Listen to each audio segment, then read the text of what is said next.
Disclaimer. This show is for discussion and entertainment purposes only. The Finding Gnosis Show is a platform for open discussion, exploration, and opinion sharing. The views expressed by hosts, guests, and participants are personal opinions and do not constitute professional, medical, legal, or financial advice. All topics discussed are only intended to spark curiosity, entertain, and encourage independent thought. If any subject interests you, we strongly advise conducting your own thorough research using reliable and professional sources. Critical thinking and due diligence is key. Stay curious, stay informed, be well, be lucky, and don't be an arsehole.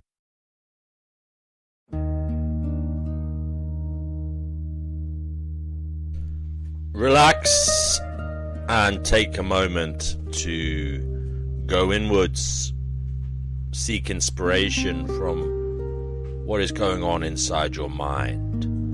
Allow thoughts and feelings to marinate in your conscious awareness. What comes to the fore?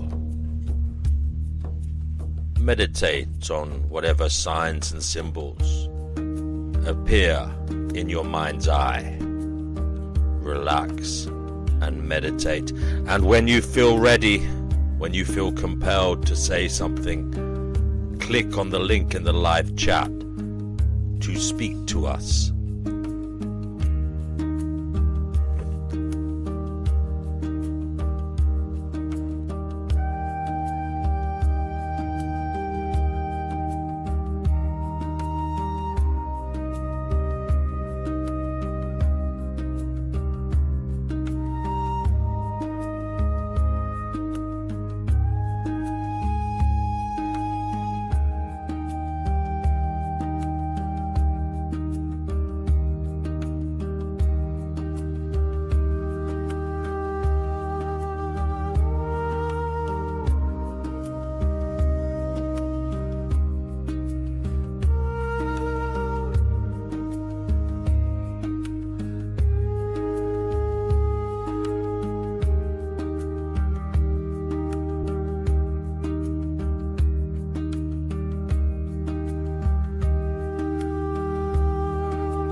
Hello, everybody. Welcome again to Finding Gnosis. I do hope you are exceedingly well. We are trying to find out what is going on in this strange existence that we are all apparently sharing together. What should we be doing here? What is going on? We have Brother Marcus, who has stepped up, thankfully, to start the show.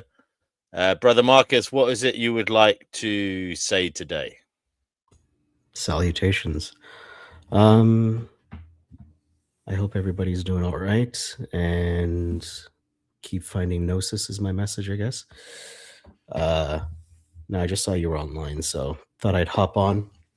Just doing some work and some chores. Wanted to see how you doing.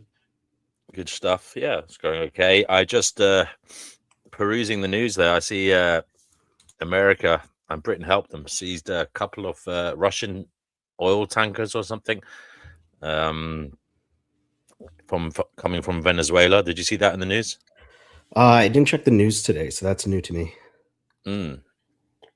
Apparently, the way they got around it is those tankers were initially flying flags, I believe, from Guyana, and they were coming from Venezuela, and then they changed flag to Russia. They changed their flags to Russian flags, and apparently, you're not meant to change the ownership or directorship of the ship when it's in voyage. Right. So they classify it as a stateless ship. It's a corrupt thing to do. So that gave the Americans a reason to go in and take it, basically. By take it, did they seize it or did they? Yeah, they seized it. They flew in and commandos jumped off. I don't know, helicopters or something, or maybe they did it by boat. I don't know exactly. Let's have a look. They commandeered it. Let's see.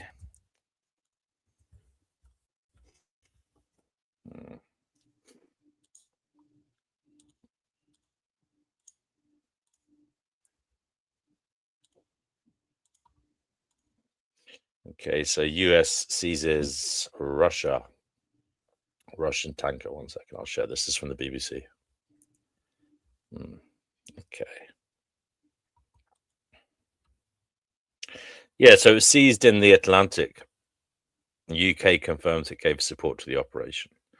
The US seized a Russian-flagged vessel in the North Atlantic linked to the Venezuelan oil situation. It also says it apprehended a second tanker in the Caribbean in the back-to-back boarding of two Ghost Fleet ships, they call them. UK military supported the US operation to seize the tanker in the Atlantic. The Marinera or something, I suppose they'll call it, with air surveillance and a Navy ship, the Ministry of Defense says. White House Press Secretary Caroline Leavitt says the Marinera's crew will be brought to the US for prosecution if necessary. Okay. It was deemed stateless after flying a false flag. Moscow says the tanker was only temporarily flagged to Russia and that no state has the right to use force against vessels properly registered in other countries' jurisdictions. The ship is accused of breaking US sanctions and shipping Iranian oil. It's historically transported Venezuelan oil, but reports say it's empty at the moment. Okay. Right, fair enough. There we go. The Department of Justice and the Department of Homeland Security, in coordination with the Department of War, did announce that seizure this morning for violations of U.S. sanctions. I've spoken about the enforcement of our sanctions policy at the podium prior to the new year, and this administration is going to fully enforce the sanction policy of the United States. The vessel this morning was seized in the North Atlantic pursuant to a warrant issued by a U.S. federal court after being tracked. And this was a Venezuelan shadow fleet vessel that has transported sanctioned oil. And the United States of America, under this president, is not going to tolerate that. I would also just add the vessel had a judicial seizure order in the crew. So that means the crew is now subject to prosecution for any applicable violation of federal law, and they will be brought to the United States for such prosecution if necessary.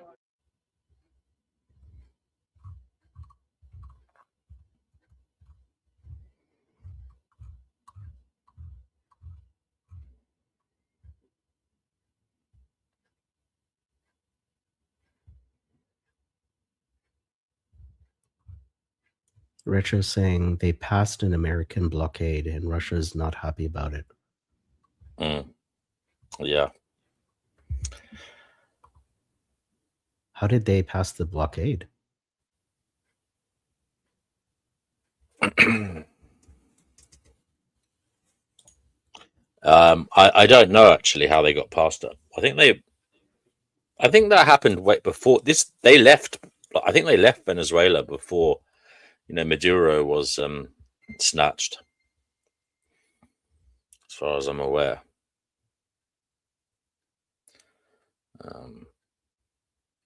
I'll be right back. Sorry.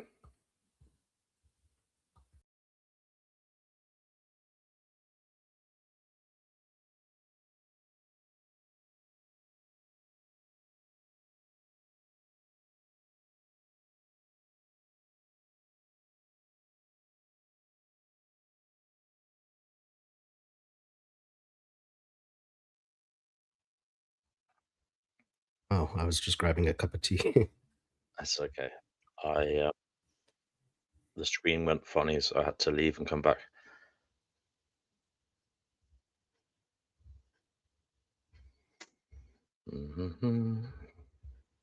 Anything else in the news that you spotted? Well, not really. I mean, Iran, same stuff. I mean, it looks like, well, hopefully the people will overpower the regime over there. Even if they do, would they even be able to get water? Oh, there's that problem, yeah. I don't know. We're not hearing much about that. Maybe I'll look it up. I don't know if it's as bad as they said it was. I don't know. I saw some troubling reports, but I'm like, regardless of the government, like, what are you going to do about the water, right? Well, they said they're going to have to move the whole capital city somewhere else in the country. Yeah.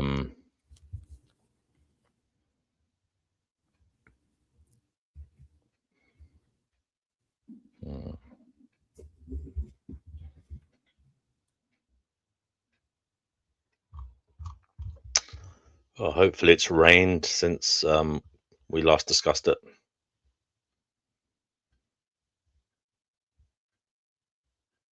How are things in the UK?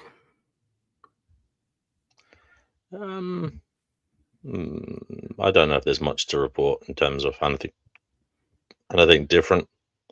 No news is good news. Well, it's not any better or worse. It hasn't been good. This Greenland situation, it looks like, yeah, America is going to go for Greenland. Now they're saying they want to buy it, but then I think Trump says anything is on the table. Has that happened before? Has anybody just been like, I'm going to buy your country? Not that I'm aware. I mean, America bought Alaska, but I think it was offered to them by Russia. It wasn't. I didn't know countries were like real estate. I didn't know countries were like real estate.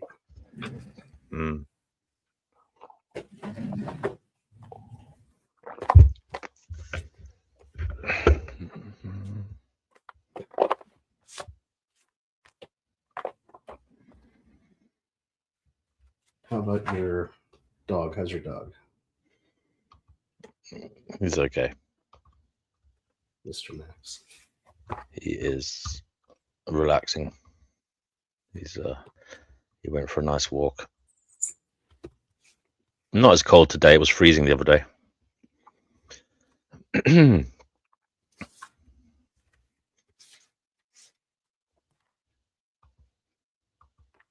How was the stream the other day? I think the one where VG showed up got cut off after 12 hours or something like that.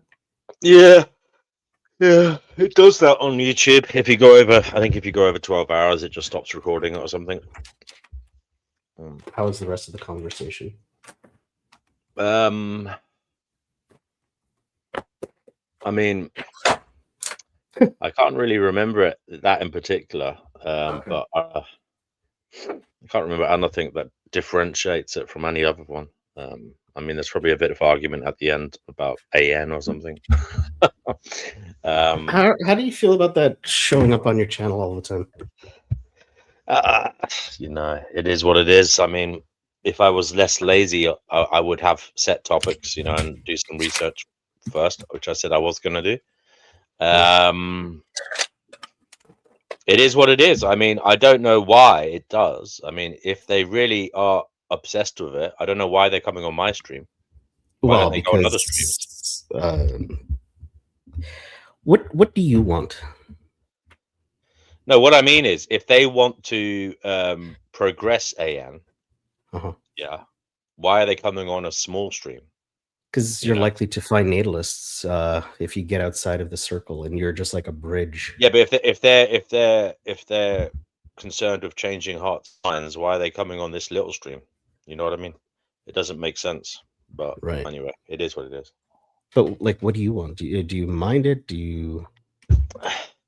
I don't mind it. I don't mind it really. I think some of it. I mean, the more I listen to some of it, I think it's quite sad actually. Like it's kind of like stagnation. Yeah, because not necessarily that, but it's sad that they. I know you're AN as well, but I don't think anybody. I think some people think they've found the answer. A cure for but it's not. Yeah, that's it. That's what I'm getting at. I think people think they found a cure for something, but it's really not.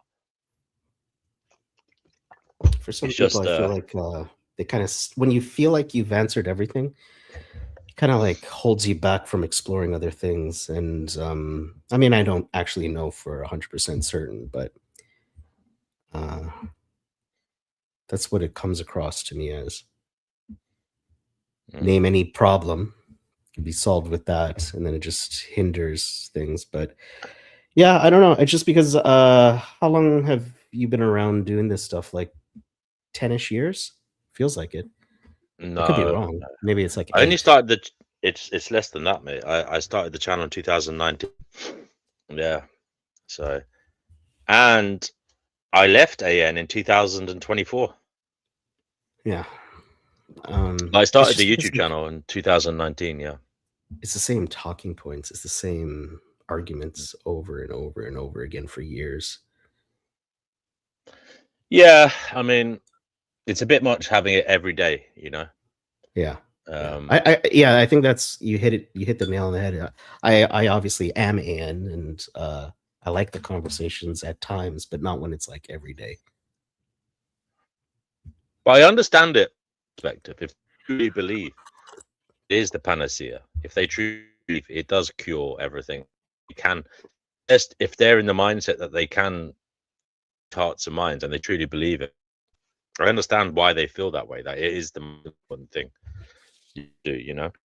Yeah. If that's their belief system, and they truly believe that it is pragmatic, you know. Right. Yeah. But I question the pragmatism of coming on a small stream like this. If you truly want to change hearts and minds, if you change the world to AN, you should be going streams. You know what I mean? Right. Mind them coming on here. I don't come on here, but I'm just thinking your job is to be an evangelizer or propagandist. Then, you know, maybe you should go on streams with thousands and thousands of views, you know, every day. There's lots of them. There's lots of open panels, you know. There is. There is. I mean, the only thing is, coming on here is kind of pointless because a lot of the people here are already AN. Well, I think they say, what is it? You're not really trying to convince people on the panel. You're trying to convince the audience that might not hold the position. That's usually the logic or the reasoning. Yeah, but I think a lot of them are effective altruists. So how effective is it to come onto a stream that only gets 300 views? They should be probably, from a kind of strategic sense of point of view, they should be probably going for bigger channels. Yeah.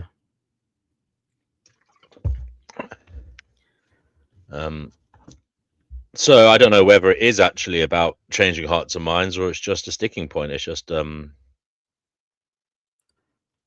something that gets them off.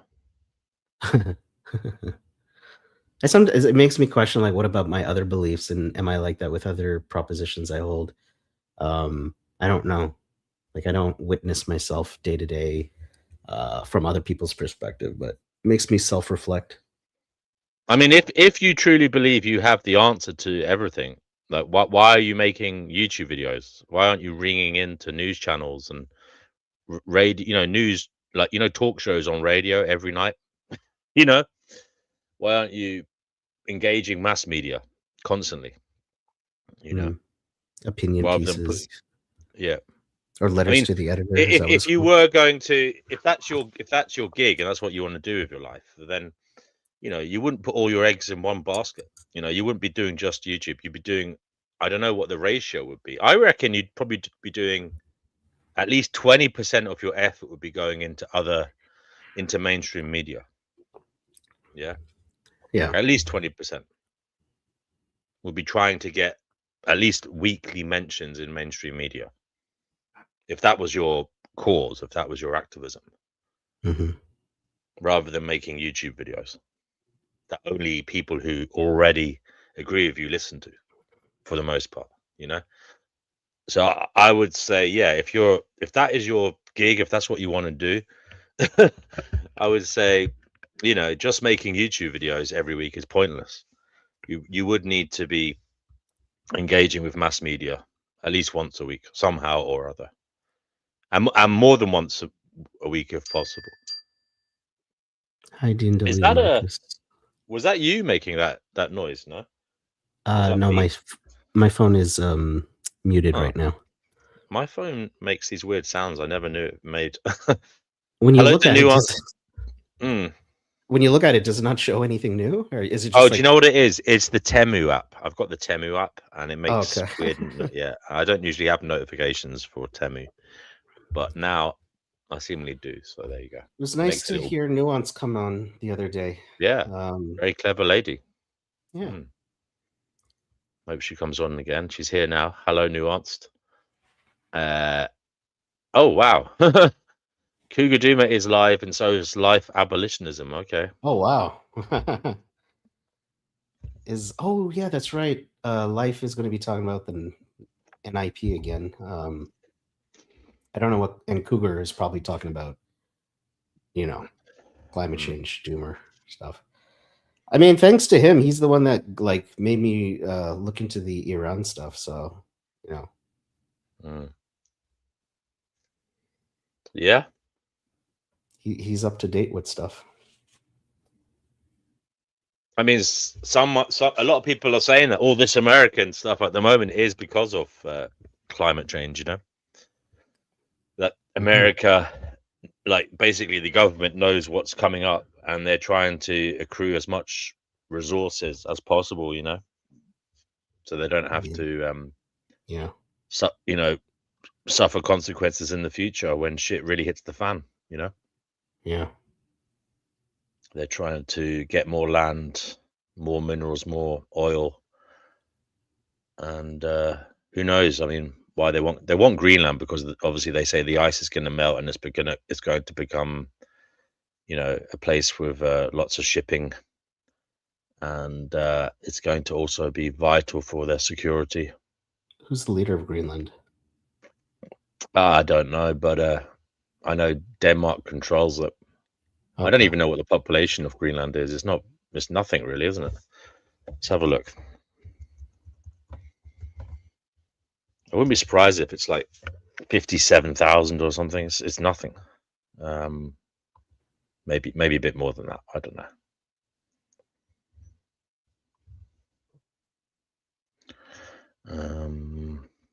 Where do we see the population? Oh yeah, 56,831. You got it. Yeah, close see, to you know that it's funny, isn't it? Because little things go into your head, like when you peruse the news, when you look through things, and you just remember little bits. Yeah, and you don't quite know how you know it, but obviously it got in there at some point. Yeah, so I don't think it looks good for Europe at the moment, or Canada. Having said that, yeah. So, might say like Greenland will be America, and also maybe Colombia. maybe Cuba. Interesting times. He said that he'll go into Iran as well if What? they don't behave themselves. Okay. Well, he says they'll have to pay for it if they start shooting protesters. I mean, potentially that could mean that America run Iran for a while as well. If he goes in there. Yeah. I mean, it's going to take a while for Venezuela to start sorting their oil infrastructure out. So yeah, it looks like it's America that are going to be there for a while, running things. At least the oil side of things. And the citizenship seems to be like, I think they're gonna just be glad for the breath of relief for a short period of time, maybe. Yeah. It could I work out. suppose so. We'll see. I mean, I don't really know much about the Venezuelan situation in terms of what it was like for the average Venezuelan before all this happened. I don't really know much about it. I heard it was pretty bad. I don't know what the quality of life was like. You heard it was pretty bad, yeah. Yeah, because like they were. Well, but I mean, brother Marcus, with respect, during this stream, it sounds pretty bad in America. Yeah, it does absolutely. So they're saying Venezuela is pretty bad. When I come on this stream, I'm talking to Americans all the time, and it sounds like a fucking hellhole. I know. I mean, be honest, you're a Canadian. No, I know. Do you look at America as a bit of a hellhole? Yes, I used to want to travel there. Now I'm like, fuck no, hell no. Yeah. And it's not just this stream. It's like everybody I talk to from all walks of life. They're all telling me similar stories. I'm like, good grief.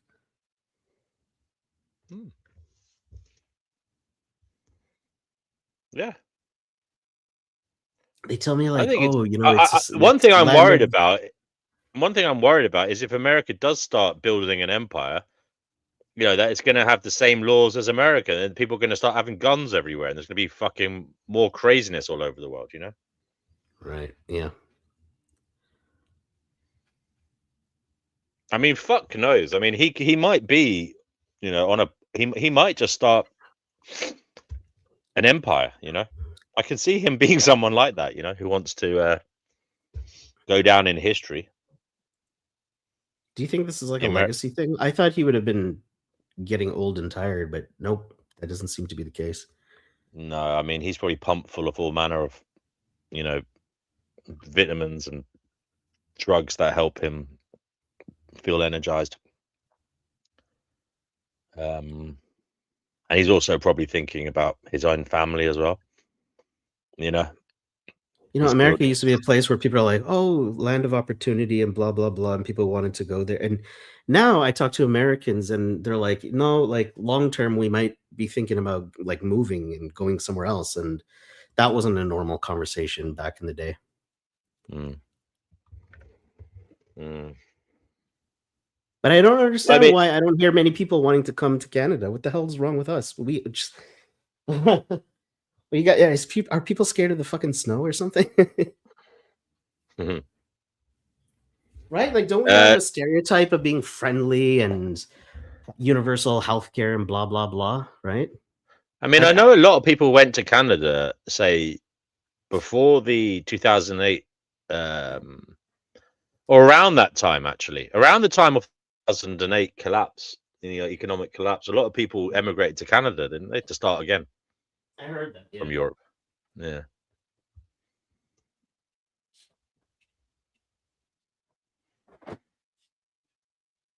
Loho says Trump is the modern day Alexander the Great minus the schooling by Aristotle, unfortunately.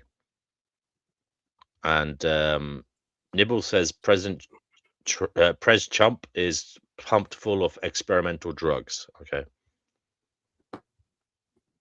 His diet is like He's a very McDonald's. strange man. He is an extremely strange man. You gotta say that much. Yep. Aren't we all? But this is the kind of problem. I mean, overt might makes right, you know. I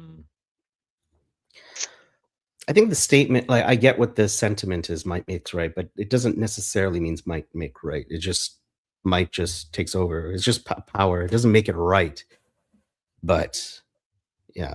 Oh, I know. It doesn't make it. Well, some people say what it means is they get to set the agenda, they get to set the rules, they get to say, you know, and I think that is correct in some ways. That if that the power gets to set, you know, the curriculum, the rules, yeah, the absolutely. laws, like you they know? get to obviously the people who So take over. that's it. Doesn't they're yeah, the it ones doesn't that necessarily implement yeah. power. You can still Yeah. argue it's immoral and all that, but it doesn't really matter, unfortunately, if they're running the shop, you know. Yeah, yeah. I mean, it does matter I heard because something that happened in fuck, where was it? There's like a blackout because some anarchist group did something to Germany, the power right? grid. Yes, I think so. You hear about that? Was it Germany? I heard there was a power I don't cut in remember Germany. now. I don't know why it happened, but I think you're right. I think it was Germany. I didn't know it was anarchists. Oh yeah, it does. A far left activist group in Germany says it was behind Berlin fire that cut power to thousands. There you go. A far left activist group in Germany has claimed responsibility for a suspected arson attack that left tens of thousands of homes, as well as hospitals and businesses, without power and in around freezing temperatures. Wow. Does it say the The name of the group? Yeah, the Volcan Group. The Volcan Group. It's the Volcano Group. Said in a statement that the fossil fuel economy, not cutting power, was the target of the action. It will take until Thursday to reconnect power for all customers, with some schools due to be closed at the start of the week. Okay. Earlier on Saturday, several cables on a bridge were spotted burning near a power plant in southwest Berlin. The fire was quickly put out, but around 45,000 households and 2,200 businesses were left without electricity. Okay. Yeah, I mean, people probably died because of that. You know what I mean? It's shit. I mean, I hope fucking Just Stop Oil don't start doing that shit. You know? Can you look into the group, see like what they believe? Well, they're anti fossil fuels. So that's what their agenda is. Okay. So, yeah. Oh god, that's the last thing we need. Freezing our bollocks off because some fucking crusties fucking think they can change the world. I mean, you know, I don't know. Hello, Mike Donegan, who says less info, more churches. And Loho says, love these calm conversations. Okay, that's nice. Welcome to NPR. We're going to read our poetry together. Yeah. Have you started to write any poems? I know you've got an interest in that kind of thing now. You read it, and I know you've always been interested in it, but have you thought about doing some? No, I don't know why until you just mentioned it. Yeah, I should look into like writing some poetry. Yeah. Oh, you should. It's an interesting way of getting a message out, or just exploring an idea. It really is. It's something very different about it, you know. It's also like a creative outlet, and I don't really have many of those. I'm not very. I don't enjoy the visual arts. I enjoy witnessing other people do it and their artwork, but like whenever I draw or paint, I don't really enjoy it. You don't get and I don't play any musical instruments. So yeah, poetry would be good. nice thing to try. US says it will discuss Greenland ownership with Denmark next week. Okay. So they're going to hold talks with Denmark next week amid concerns over America's desire to acquire the Danish territory of Greenland. Okay. Marco Rubio's statement to reporters following a closed-door briefing with U.S. senators comes a day after the White House said U.S. President Donald Trump had been discussing options, including military force, to acquire Greenland. Yeah, I mean, it's interesting. Noodles is very pro all this, I think. So I'm interested. Look, I'm not going to blame him because he's American, you know. Well, from a I don't even know what to call it. Like, I don't. from It's a paid national self-interest. interest. It's self-interest. Yeah, It's self-interest. it's self-interest. Yeah, like it's going to benefit them, obviously. So, but I don't know. I don't know what to say to that. Well, he's pro the Venezuelan. I don't know if he's pro the Greenland, but he will be, because I think he was in agreement with Vegan Gains. You know, Vegan Gains basically said, yeah, it's good, it's strategic, and it makes sense from an American position to deter Russia and China. So Vegan Gains is really, flying the flag for America, as a Canadian. Yeah, as a Canadian. But there's quite a lot of people in Canada like that. I know. I mean, I said to them, be careful what you wish for, because Canada could be next. Do you really want to be like America? Do you really want, American influence to increase? Do you want America to come for you? I mean, I wouldn't want that as a Canadian. To me, Canada does seem like a sounder and just a nicer place to be. I know it's got problems. Everyone's got problems, but it doesn't seem as insane as America. Well, I remember when he did that tariff thing, and I'm pretty sure it's still active. Is that, yeah, people who are don't really follow this stuff, they got pissed off, and they're like, no way. Like, so much so they're what's it called, boycotting American products and stuff like that. So I'm like, all right, I get it. But yeah, we were an ally, and he pissed us off. Why? What was the point of all that? So stupid. But look, there are problems in the world. I can see one benefit of this is it might make the likes of Russia and China, sit back a bit, because they realize that actually, look, America is willing to act on what it says, Right. Yeah. So from that perspective, I suppose it's good. But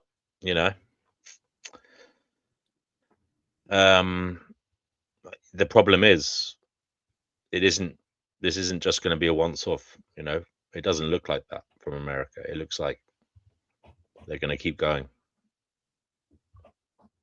Yep. All we can do is just sit back and watch. I mean, there are huge problems. There were 100 of the security staff of Maduro were killed because of this offensive. You also had, and as I said, that is a problem, because a lot of people view this as contrary to international law. What has happened. So basically, some people would view that as 100 murders. Because it was against the law. Have you seen any updates about that, or what's that? Sorry, about the international law thing? Has anybody said or done anything yet?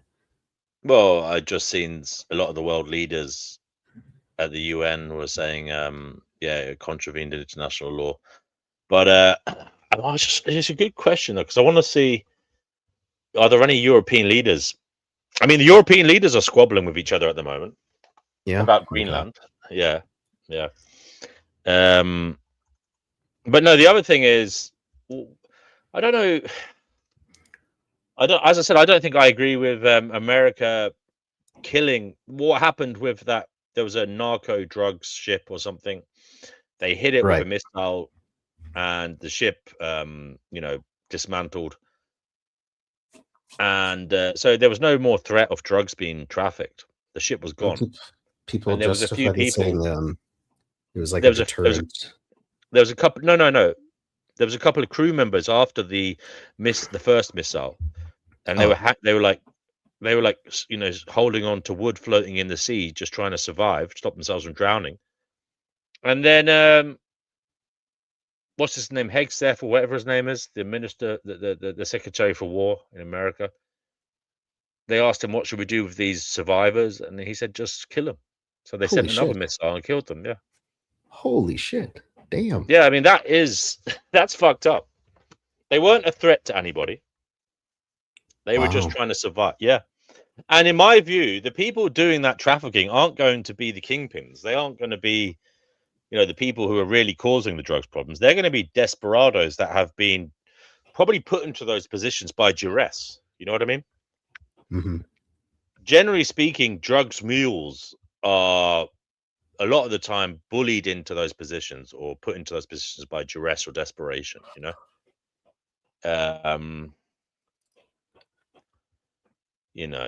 so yeah, I find that worrying that they're willing to,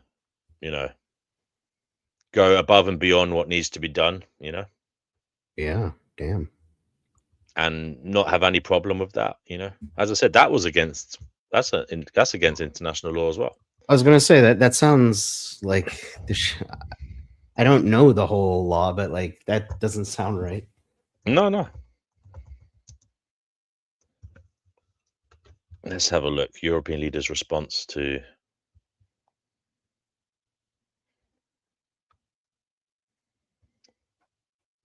EU. This is on the Guardian. I could 1 second. I suppose I could share this.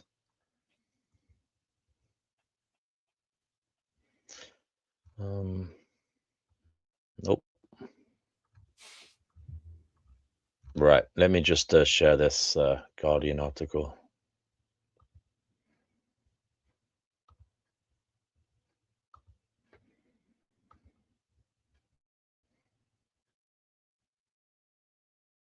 You can see that.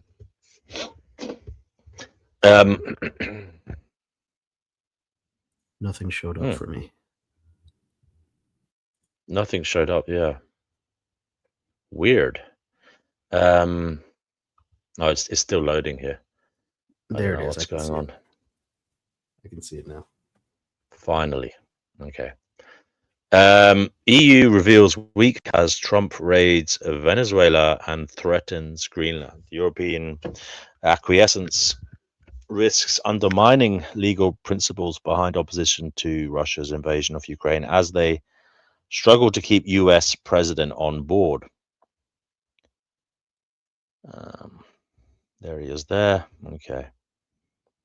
So on Sunday morning, a little more than 24 hours after US bombers, fighter jets and helicopters at Caracas and special forces seized Venezuela's president, Nicolas Maduro, the European Commission posted on social media.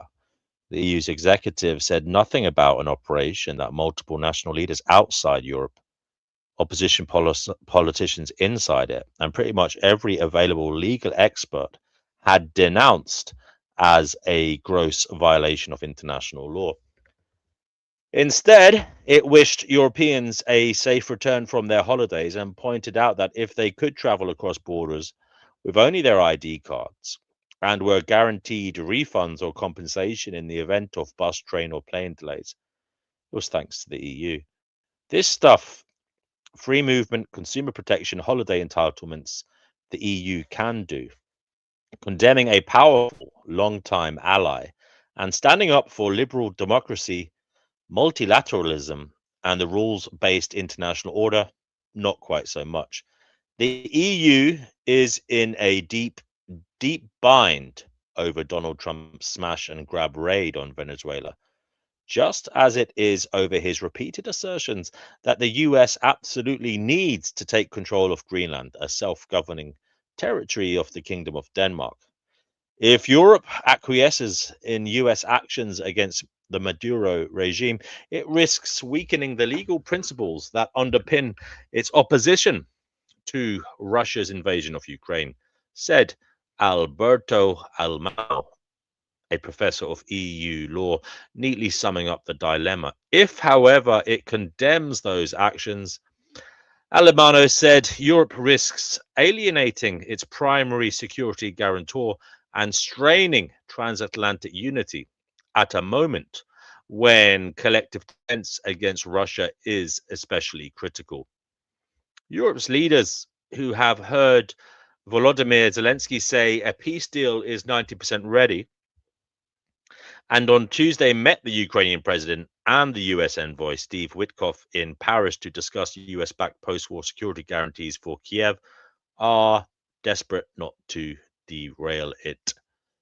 More broadly, they are also keen to avoid antagonizing a US president who has made no secret of his contempt for Europe and its leaders for fear of reviving trade tensions or undermining already withered US security guarantees to Europe generally. The weak position this has left them was on full display in the aftermath of Trump's Venezuela operation. In a statement, France's Emmanuel Macron said he would shed no tears for Maduro.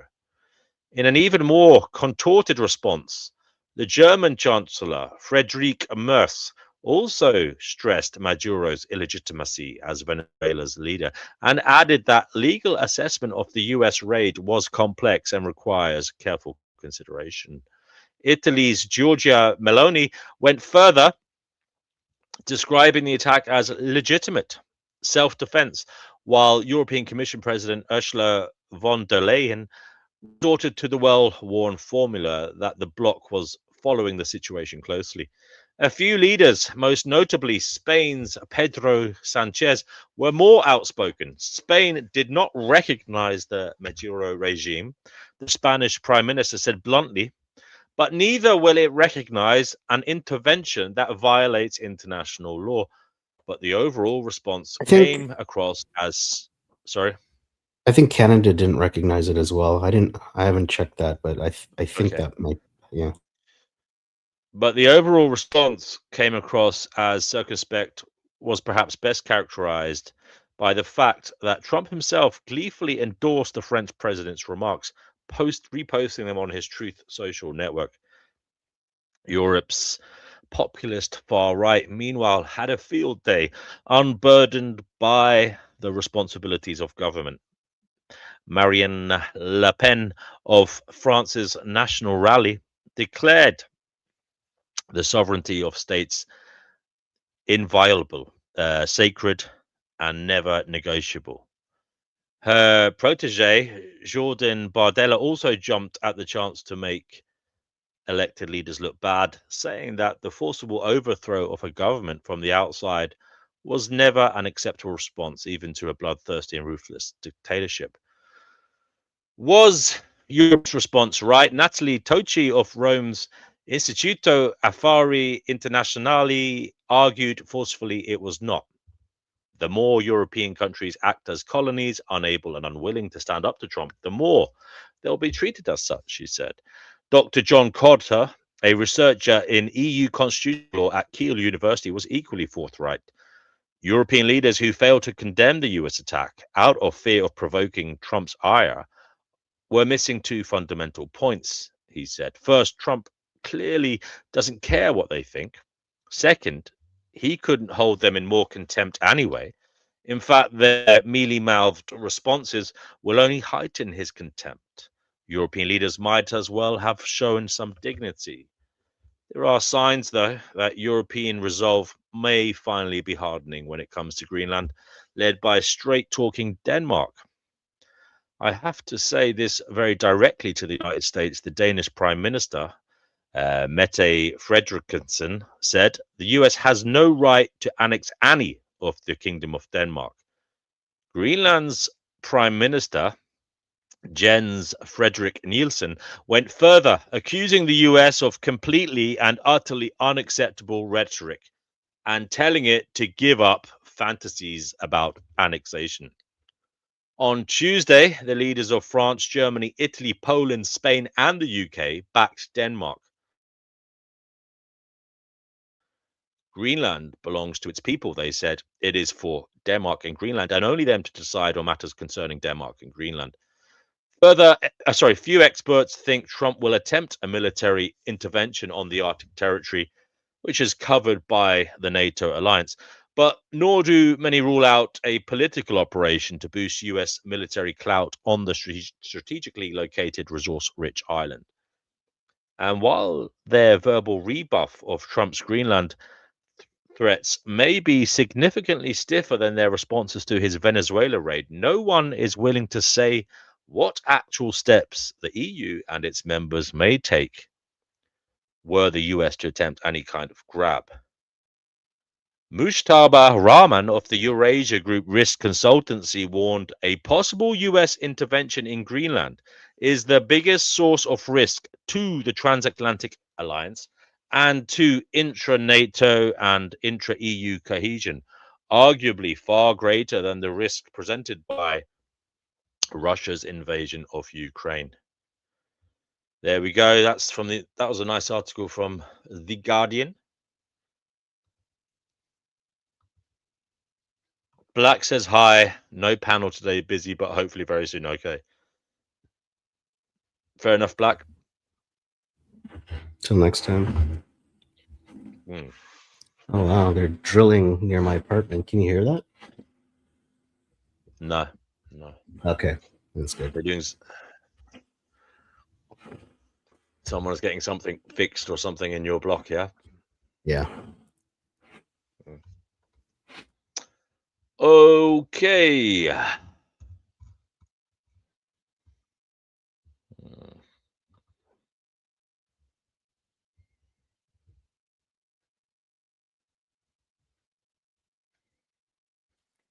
What do you think about the historical inaccuracies in Christopher Nolan's trailer for The Odyssey? I didn't see that. I don't know anything about that. So he's done a film about the Odyssey, the Greek story, right? The ancient Greek epic.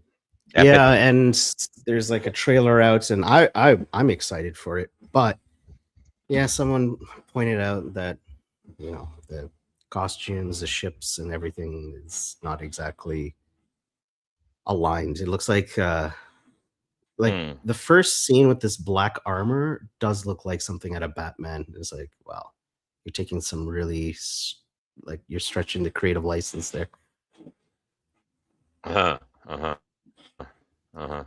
I suppose we can have a look at it if you want. I'll look it up. Okay. What'd you say? I wasn't sure what you're going to look up. The trailer. Do you want to? Okay. Will I watch the trailer? Yeah. Are you allowed to? I don't even know. I'll get it.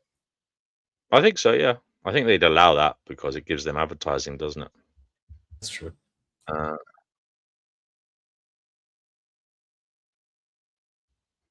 you see that? Nothing showed up yet.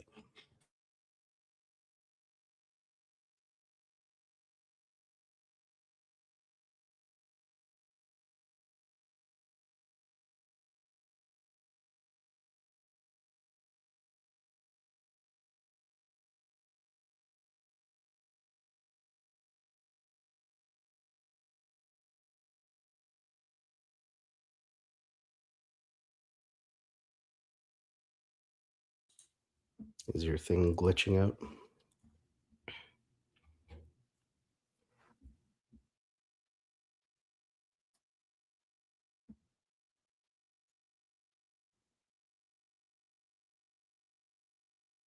If you're talking, we can't hear you. Or maybe I'm frozen. I don't know. Oh, there you are. Kind of went dead for a little bit. Did you see that? Could you see that? Nope. Oh dear. I thought you guys were watching the trailer with me. Right, fair enough. I'll have to hello to Ricardo. Do come on and say hello if you want to. I was watching the trailer. I'll have to 1 second.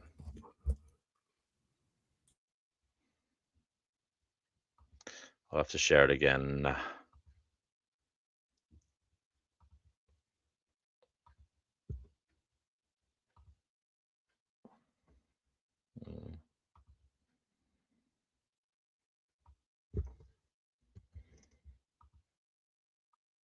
Okay, 1 second, guys.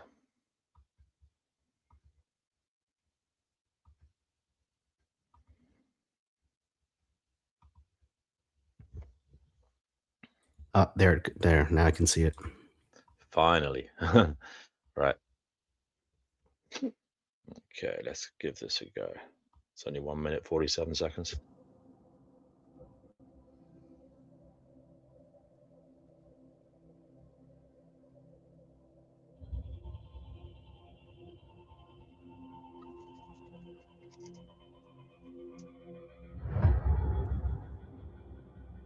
After years of war,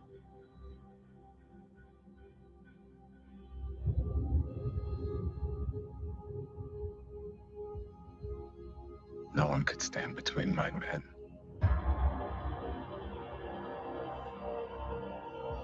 and home.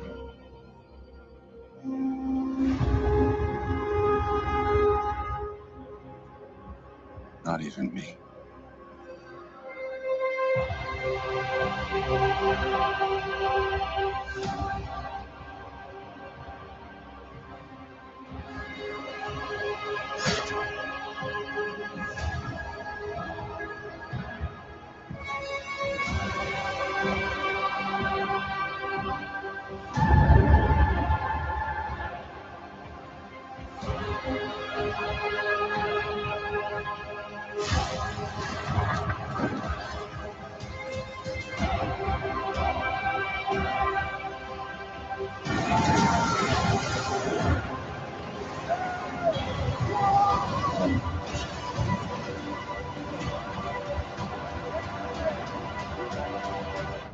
Promise me you will come back.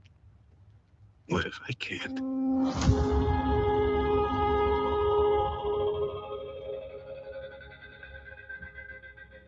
While you're on there, can you look up Lady of the Library? She has a recent video about the trailer and can say better Okay. about the critique than I can.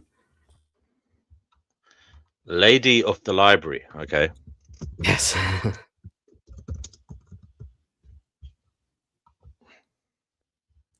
think her name's Sinza or something like that. Yeah, that. Is that it? Yeah, that's it, sir. That's Batman. Oh, that's funny. So that's funny. So, Christopher Nolan's Odyssey trailer was released last month, and oh my goodness, was a discourse divisive, Oh, sorry. to say the least. It seems like we have one of two camps. You have one being disappointed in the trailer, pointing out glaringly grating visual choices in the trailer, from Batman-looking armor to a Viking ship, and those thinking they're incredibly intelligent by stating the obvious in response, going, it's fictional, bro, it's not real, it's based on a myth, there's no such thing as historical accuracy. Now, as someone who has defended the choice of anachronistic artistic license in creatives, very recently, in fact, in my Wuthering Heights video, and who has defended some people's decisions to not be historically accurate in film and television, because I don't expect entertainers or people who work in the entertainment industry to be educators or even educated on the subject they're telling, because believe it or not, one, I have very little faith in humanity, and two, I know that's not what they're being paid millions of dollars for on exceptionally tight deadlines. That being said, I'm going to talk about why Nolan's trailer didn't fill me with the joy that I hoped it would have. And I'm also going to explain why the argument there should be no historical accuracy because it's based on fiction sounds like a sensible argument, but in reality it's actually a terribly weak argument. And to frame my whole argument in this discussion, I'm going to use my favourite film franchise of all time, The Lord of the Rings. Yes, people weren't expecting me to talk about The Lord of the Rings, but I will talk about The Lord of the Rings. And The Lord of the Rings needs no introduction. It's a fantasy film series based on the high fantasy books of J.R.R. Tolkien, and as to be expected, it has many magical elements within it. We have elves and hobbits, dragons, ents, dwarves, wizards, orcs, basically everything. Now, the world of J.R.R. Tolkien is entirely fantastical, and yet Peter Jackson's films feel rather realistic. And that's because even though everything in the films is extraordinary to us, nothing looks out of place in this world. There is a consistent theme running throughout the films. Like many high fantasy stories, The Lord of the Rings creates this pseudo-medieval world, one that is medieval-looking and functioning in many ways, but bolstered by magic. So the clothing, notably, is medieval inspired. The colours focus on earthy tones, but they stick to natural fabrics like wool and linen and silk, along with the fashion such as like layered tunics, cloaks, and simple leather accessories. Even though they have leather, no one is wearing a black leather jacket or white trainers, or no one has a low taper fade. You get the gist. Unless you look at the more recent renditions of Lord of the Rings. We're ignoring them.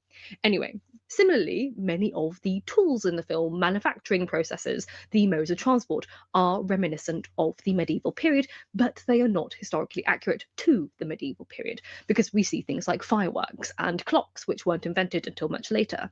That being said, the advanced technology in this world is still reminiscent of an old world in a way. They're not jarring to see within Middle Earth as perhaps rifles and guns may have looked, because clocks and fireworks echo elements of the asceticism of the world that they're part of. You know, they're magical, they're rather whimsical, they're old school, academic, and rather simplistic. So everything in the Lord of the Rings films looks like it was produced organically within this fantastical world. And even though Peter Jackson and technically J.R.R. Tolkien could have brought in any visuals they wanted to, because they are working within a magical fantasy world and anything could possibly exist within that construct, they don't. Because to make something more immersive, there has to be limitations. Otherwise, there are no stakes, and that includes the aesthetics of the world that these magical creatures inhabit. Now, you know where I'm going with this, but before we talk about the massive elephant in the room, I need to draw attention to a major talking point in this discussion. You see, those who claim the Odyssey is a work of fiction and therefore is not bound by the constraints of historical reality are inaccurately conflating the Odyssey with Lord of the Rings.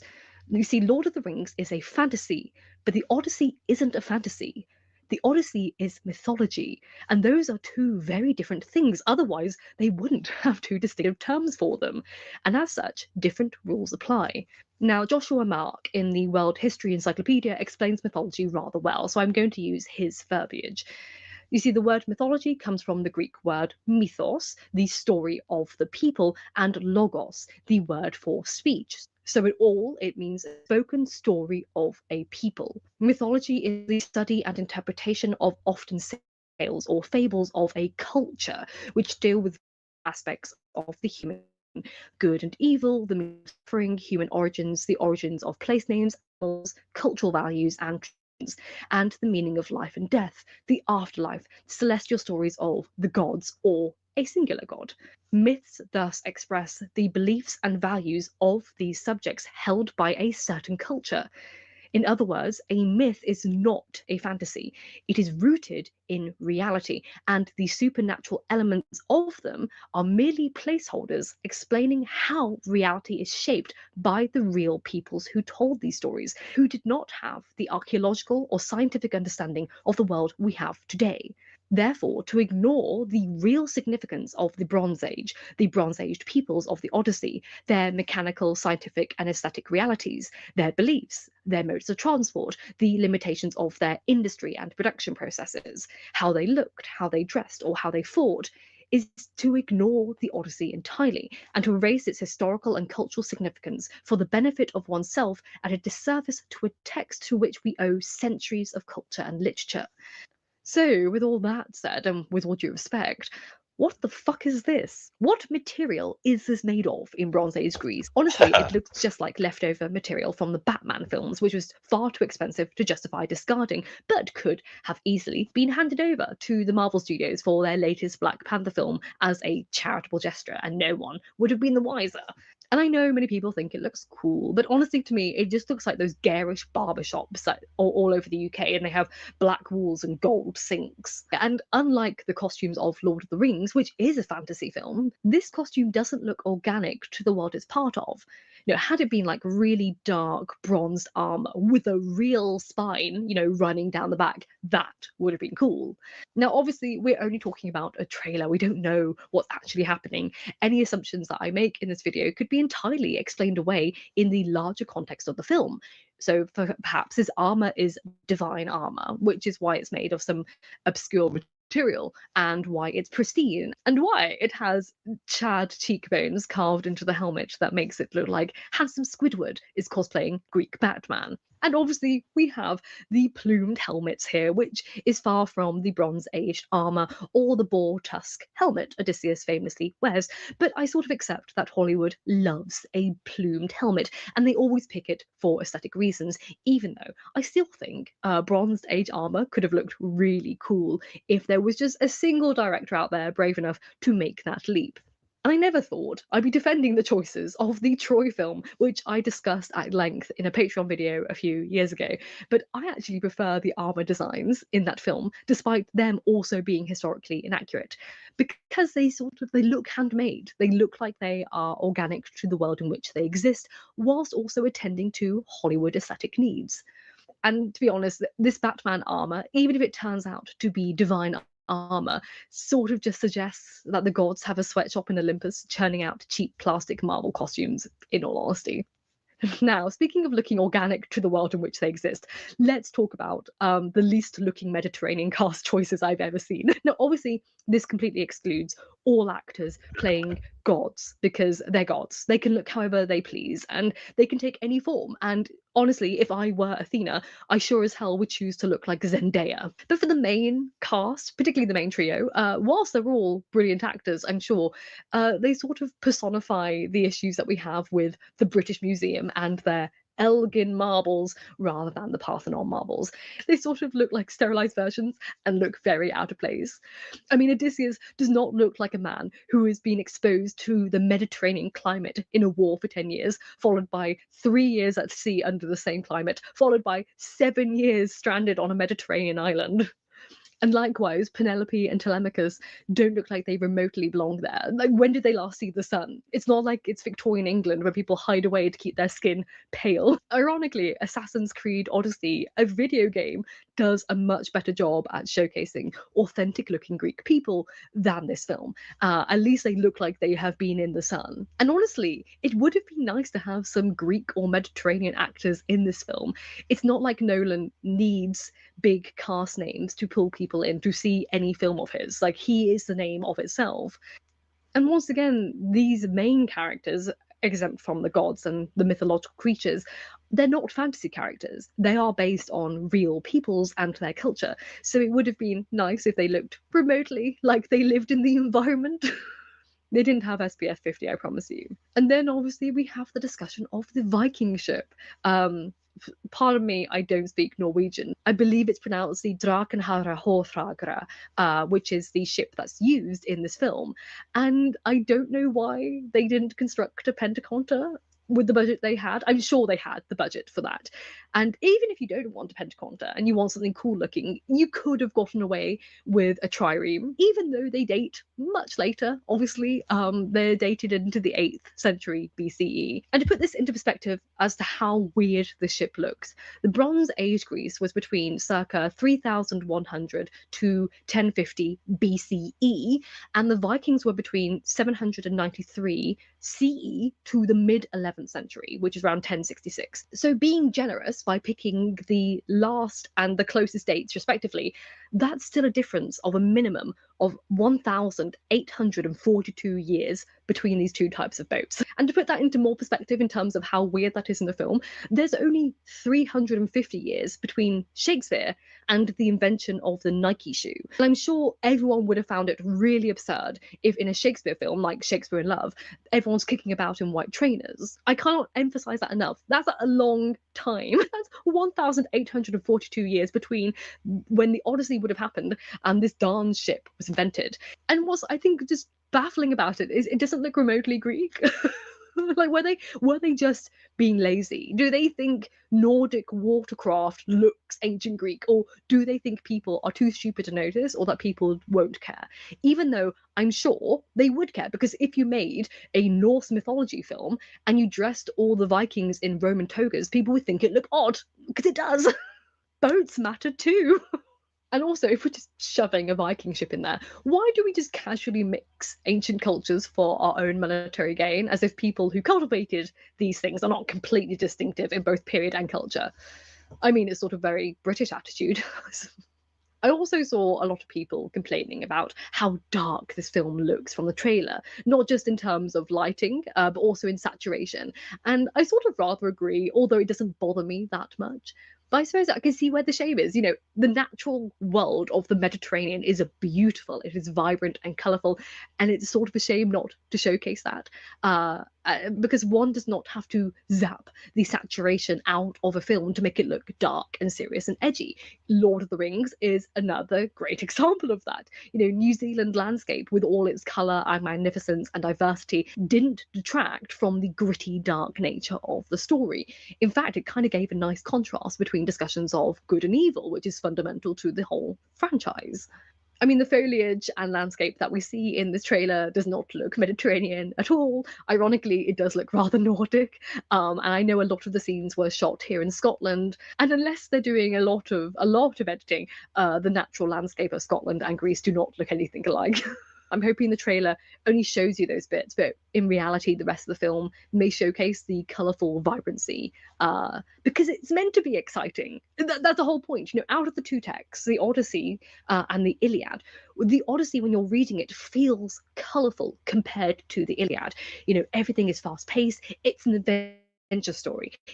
It's all new. We travel from place to place. We see these monsters. You know, Odysseus is the man that people tell stories of. He's seen so much, and there's a reason he chooses to carry on traveling afterwards. He's addicted to the journey and to the thrill of it all. And we, as the consumer of his story, are supposed to relate to that by the end of the Odyssey when he chooses to bugger off again. But if the Odyssey were as bleak and dreary as the trailer suggests, I don't really see the appeal of that. But when you're reading the Odyssey, it feels colourful. Nothing about it feels dark and grey and not that serious. The Iliad has that tone to it. You know, you're reading it, you're like, my God, we're in the same environment. It's sort of monotonous, but in that kind of haunting way. And the Odyssey isn't. It's varied, it's vibrant. So for it to choose a dark kind of gritty, it may work. But I think, again, you don't have to resort to I don't think it's necessary to take away any of the color from it to make it serious, like to make it kind of scary. I'm curious. I didn't find, honestly, when I watched the trailer, I went, that felt really boring. Like, there's a scene where he and his men are running down a hill and it looked so anticlimactic. I'm like, is that meant to be epic? Is that meant to be an epic shot of them running down this hill? Because it kind of looks a bit weak. It's far from any of the charges in the Lord of the Rings. She hasn't really sold the film to me. But yeah, I mean, she's good though. I like her channel. You showed me her before, actually. She is good. I haven't really watched any of her stuff though, but I'll have to. Yeah, am I subscribed to her? Let me check. Sorry, 1 second. Okay. I am subscribed to her. Yeah. Yeah, I saw that. That's cool. The other thing that, unless he pulls like a what's the guy, the Justice League Zack Snyder cut, unless you do like a 4-hour film, I don't know how he's going to compress an epic like that into one movie. And because I think Odysseus made about 12 stops, and each of them, they're like, one of them is like 7 years long. So I think my memory is pretty bad with this. Yeah. So it's going to be interesting to see how he does that. Yeah, how long is the film? Probably what, 2.5 hours or something like that, maybe. I think Oppenheimer was about 3, so I assume 3, he'll probably go around that time. Because like if you do it in IMAX, well, I kind of agree with her at the beginning in that it is just entertainment, you know, and maybe you shouldn't take it that seriously. But she's putting credence to the fact that it is such an important text in terms of human civilization and its influence on the world, you know. But I don't know. I mean, I get what she's saying, and I mean, I think that I mean, I definitely think that the armor looked ridiculous, you know, and the Viking ship. I mean, it looked ridiculous, but did you think it looked cool though? Like, did you think both? It looked cool. It looked cool. But there's things like there's things that seem unnecessary, like the Viking ship. You know, but why have that? You know, and also these films have massive budgets. Why would they film in a Scottish forest with, you know, And the thing alpine is, fucking Nolan with their pine is trees, you know. and Nolan is known for like attention to detail for some of his other works and being more accurate, right? So I think I was looking forward to having that accuracy because he's such a nerd. Um, so I mean, it looks cool. I'm going to watch it. I'm going to see it in Oh yeah, IMAX. no, It's it going to be does. it's going to be a Some of ride. those scenes look cool. Yeah, Yeah, I thought that was but funny. She was right about having the pale skinned fucking powder faced fucking, Northern Europeans. She was right about that as well. But hey, it's just entertainment, isn't it? But it then is. again, we were loosely talking about this kind of thing yesterday, how media influences us, and I mean this is just probably another example of it. How we Well, maybe we do let things slide. Maybe we well, the let thing things. is, younger Maybe it is to generations, our I don't detriment. know. Like, do you think younger generations are even gonna? Because this is going, it'll have an impact or an effect on younger people who aren't going to be familiar, who may or may not be familiar with it, right? Uh, and like, does that information permeate into other longer, like future generations? And uh, I don't know. It reminds me of like when art and entertainment recreates this stuff. I feel like we're playing a game of telephone or Chinese whispers, and it could potentially just. Well, I don't know. I'm not like I don't know if bad or good could happen, No, I but get what you're saying. We miss some of the intended meaning and such. Yeah, definitely we do. Little bits fall off here and there. mhm. Um, that's why I suppose you need people who are educated to a high standard in ancient Greek and Roman, philosophy, civilization, those studies they do. Or Um, it could inspire people to look at the original source. If someone's like, "Oh, I this was based imagine on you an have to epic be thing," highly educated to be able to do that. Um, what do you mean they Sorry, teach say this that in high again. school? What do you mean they teach this in high school? Well, they used I to know, anyway. but I don't think they do that anymore. no, they don't do it anymore. But to understand the original Greek and stuff, that's what I mean. Oh, right. Yeah, yeah, I meant yeah, translations, but yeah. like someone sees that they might hear, "Oh, this is based on like an epic poem that was an important work in Western canon or whatever." They might it might inspire someone to look into it more. I don't know. I Mm, could see it going both ways, and I guess it doesn't matter in the end. It's going to happen. mm, um, mm. but it's I don't know. But I'm by the excited to way, see it. I never watched The Carpenter's Son. Did you watch it? It got bad ratings, but no, I Oh, haven't watched it yet. I, w- no, I haven't watched it yet. I don't know why I'm the ratings, were they for its filmography, or were they for the aggrieved Christians angry at the storyline? Oh, exactly. Yeah, like I wasn't sure if it was just a whole bunch of Christians that were like really pissed off about it, and mm, I could understand that impacting the ratings.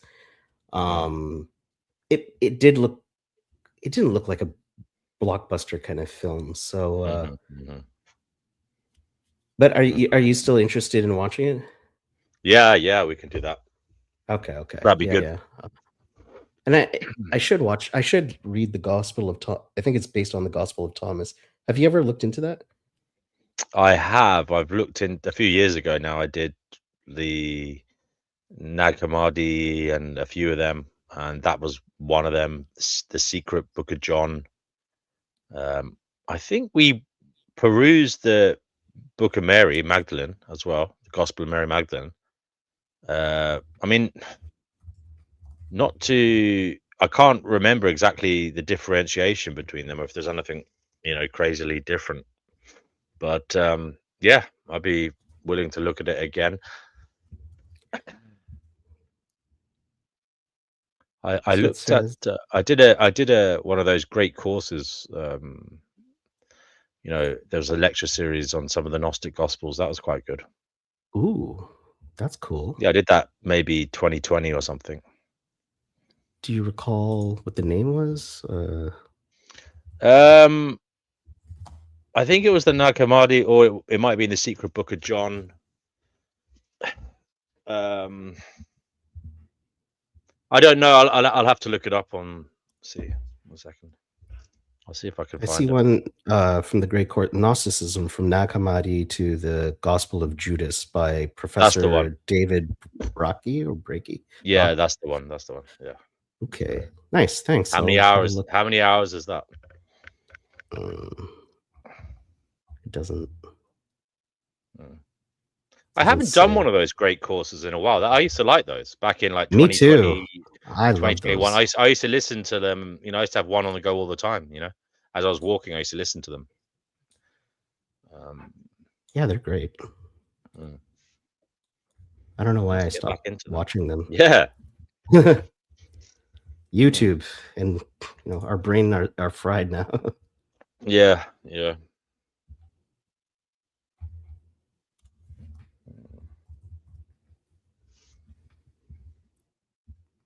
Is anybody else coming up? The link is in the live chat. Ricardo, Farhat. We've never heard from Farhat. Be good to have them on the show. Retro. Loho might summon up some courage to come on here one day. That would be good. Black I Hole think it's isn't about around. 12 hours and 19 minutes, according to Google. Okay. Nibbles, Divine Hazel, Nudibranch, if you're still there. Retro, I've already said. Yeah.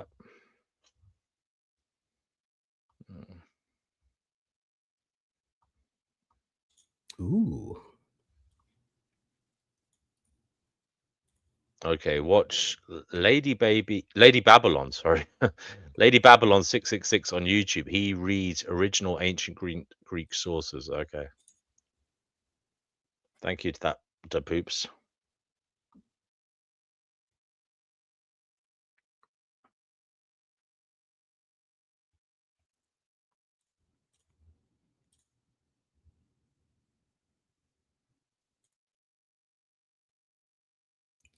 Just saved it to look into later.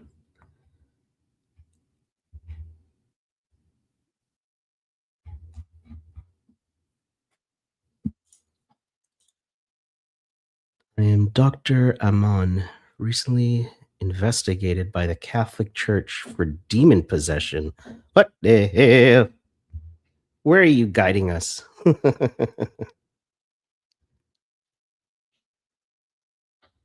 And portal opening on the grounds of a Catholic university campus while being a professor of classical languages. What the hell? Okay. Well, that's that.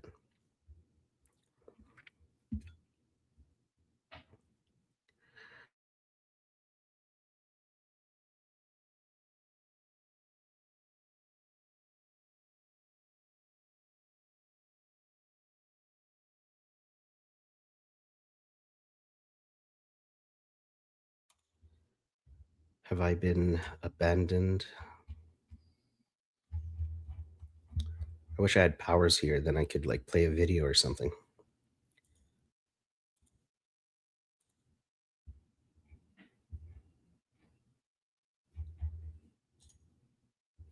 Last time he was reading Panarian. Oh, sorry, I've been talking this whole time. Sorry. Oh. We were reading his bio at the same time, and I was wondering why you started reading it. Obviously, yeah. Did you? Listen, you want to do it again? Listen, if you want to present, you should be able to present, right? Present screen. Go ahead. Oh, I don't want to do it right now. Get it ready first, and I won't put it on until you say. No. By the way, I did say to you, do you want powers to like let people on and off? Yeah, I mean, I don't want to be blamed for shit, so I'd rather not for now. Okay, yeah. I get you. I heard what happened a while ago, and what happened? So yeah, well, with the noodles thing. Okay, yeah. Like, I don't want people blaming me for life stuff. abolitionism. Do you want to come on here? Well, actually, Brother Marcus, it could be that someday, if we are running a stream and there's people on already, would you mind taking the reins to shut it down? You don't necessarily have to let anybody on, but if there's like 6, 7 people on and I have to go, Would you be up for that? Like, Sure. Yeah. although if you want to, obviously that means you'd have to stick around. But I suppose you could just stick around as long as you wanted to. You wouldn't have to stay up all night. But Sure. Yeah. I don't know how if you like, do it. Yeah. well, I just put your email address into the admin thing. Okay. So we can. I got your Discord anyway, so I can message you on that. Well, you want me to put in the chat? No, probably not, because you don't know who's going to come on here. You know, they can see the private chat here. Okay. I'll send it to somewhere else. As I say, it won't be all the time. I've only got one space, you see. You know, so it was Gaia, then it's Noodles, but obviously Noodles. Okay. You see what I mean? So it's just a heads up for the future. Like, gotcha. Yeah, I suppose in the future you can just, if we are in that position, you can just send me it on Discord or whatever. If I use is Retro looking back in the conversation? Huckleberry Finn got you to paint the fence, brother Marcus. I don't know what that means. I don't know what I read Huckleberry Finn when I was in school. Yeah. That's the one where he goes down the Mississippi, right? And he has the slave with him, right? Or the guy who's escaped or something, right? Is that Huckleberry Finn? I don't remember. It's an American classic. It is. Huckleberry Finn. Slave Jim, yeah, that's the other character. He's one of the good guys in it.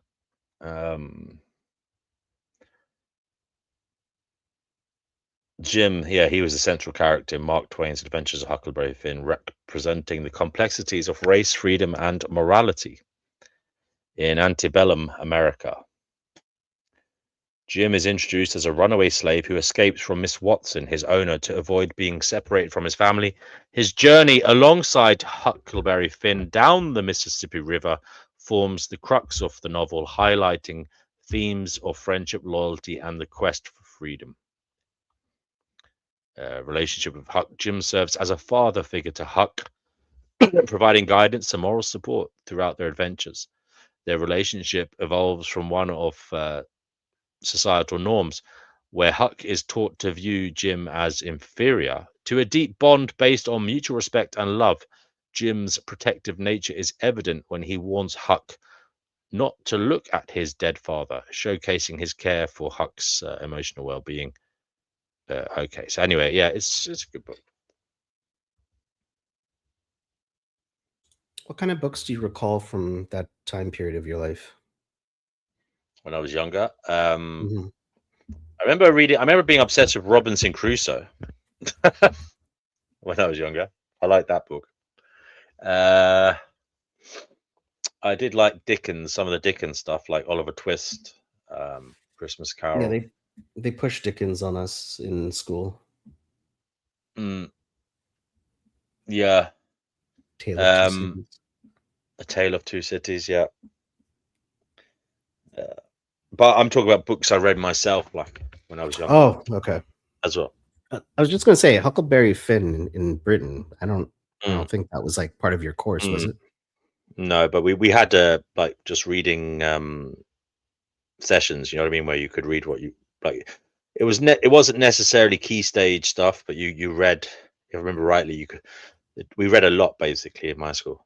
So we were given like lots of books to read, like a book club kind of thing. Nice. You miss that shit? Do I miss? Not really. No.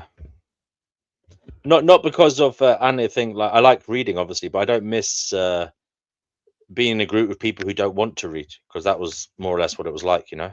Oh, okay, gotcha.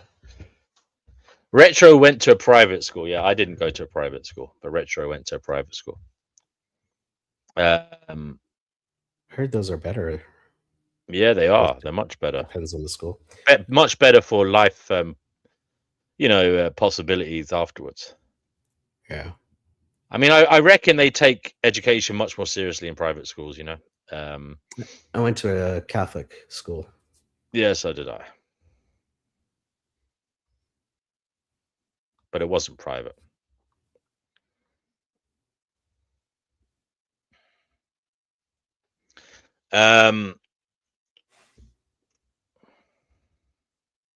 Retro says he used to teach Sunday school for high school age on Sunday mornings. Wow. Wow. That's interesting. When did you stop doing that, Retro? Or when did you do that?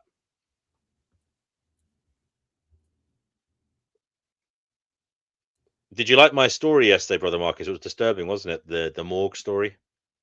Yeah. It was disturbing. I'm sorry, but yeah, I knew some of that information though. I'd heard it before as well, but it was just the way he told it. Like, it was just so horrific. It was like the noise they made, as they sat up and then went back down again as the gas was expelled from them. Yeah. Oh gosh. It really is a terrifying planet. I can't say it enough on this channel. What a strange existence. Mm-hmm. You see, Alex O'Connor had a new video out, and I thought it was a good point, an interesting video. He was talking about, how they talk about the primary cause or the first mover, as a god. Mm-hmm. Yeah. But he was also talking about how this is an interesting point, how another way of looking at God is what holds everything together right now, So you talking to me here, we're both sitting on chairs. There is a chain of not necessarily causation going backwards, but a chain, let's just call it a chain of allowances, allowing us to be in this So is position it right like now. the And fine tuning? the forces that are making us be in this position Right. right now in this present moment. Something is holding that all together. Does it go on forever? Because if it goes on forever, how can it hold itself? Do you know what I mean?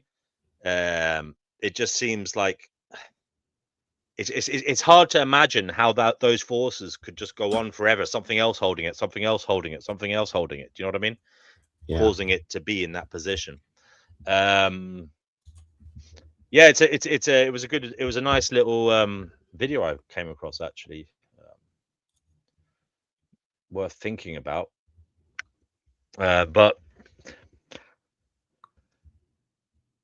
it doesn't give any answer to how, if there is this God, how did that come to be?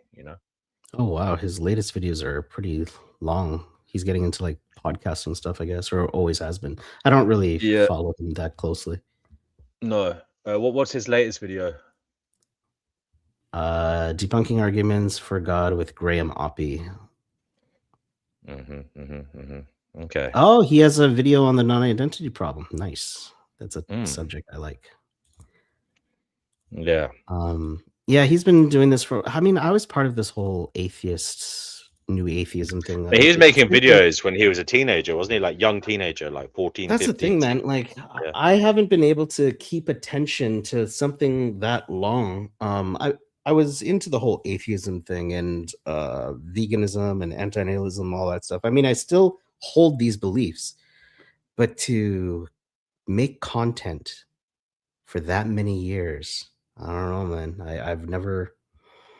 I'd get bored too quickly. But yeah, he is good at it. I think he's very good at what he does. Yeah, he built his career around it. I think he went to school for it too. I think he has some type of. It is interesting to see as he ages where he moves. I think he's trying to steer his thing into like a.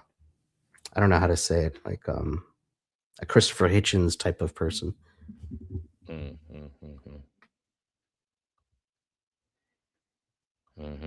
But maybe also he doesn't want. Maybe I'm not saying he's doing this by design. I think he legitimately doesn't hold these positions, but he's not. I don't think he's trying not to come across as controversial as he used to. You know what I mean? Like he used to enjoy baiting people and stuff. Yeah.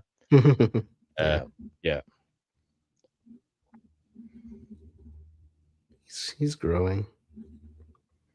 Divine says she used to lead the Sunday services for the Spiritualist Church she's been a non-denominational reverend for years. Yeah, you did mention the spiritualist church. I've been to one of those before.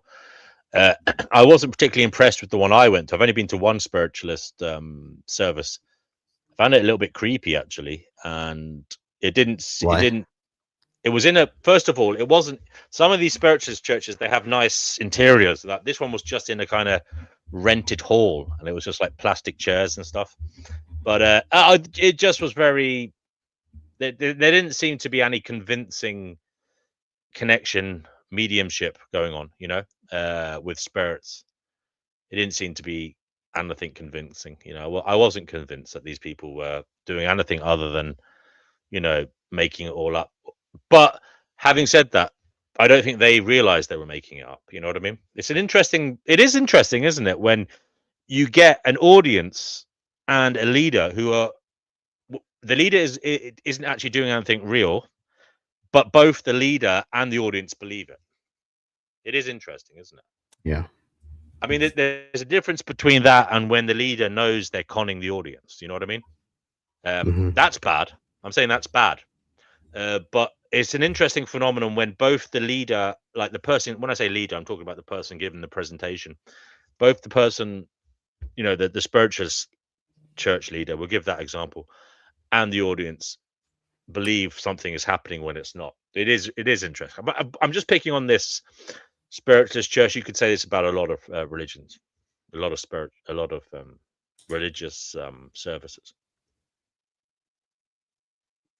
By the way, sorry to be grotesque, but I was thinking about those corpses making noises in the morgues, right? I'm sorry, this thought popped into my head. Well, why haven't I ever heard? Because the way they have bodies in coffins at funerals, in the church or in the Oh, why chapels, haven't they whatever. like popped out of the coffin? Yeah, well, no, exactly. Why hasn't it ever happened that I think the it's because they corpses? embalm them, right? By law. Oh, they have to. embalm. They wrap them up, do they? Okay, yeah.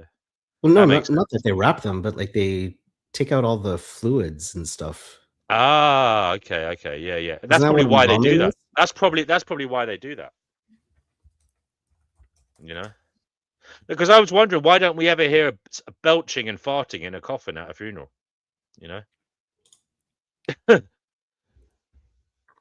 I thought embalming was just wrapping rags around them, like not rags, but wrapping them in whatever. I heard it's like you drain the internal fluids and you disinfect the organs, and they put formaldehyde in it. Okay. I think. Well, I don't know. I gotta look it Okay. up. Well, it makes sense that they would do that because obviously, there are situations where there are public viewings of the corpse. Like when the Pope died, or when certain powerful dignitaries die, or musicians, or whatever. Anybody. Sometimes you have public viewings where people walk around and pay their respects to the dead body, the Oh God, corpse, the person. I regret googling that. I don't want to see the too graphic. So anyway, it never happened. What I was saying is it never happens in those instances. So yeah, you're probably right. Then it's to do with the embalming, is it? Yeah, and I like at some point in the process of preparing the body, I think like all of those gases and stuff like that would dissipate. They'd prepare it for that kind of thing. Oh dear. Okay. Well, you know what? I'm glad some people do this. Some people. I was exactly that. I was going to say thank you to all the people who actually do that. Yes, seriously, thank you for your service. Thank you. Yeah, really and truly, yeah. It's actually. I know it's a brutal job, but in many ways it's beautiful in that they're trying to give dignity to people. Yeah. Thank you to those people. Yeah, thank you.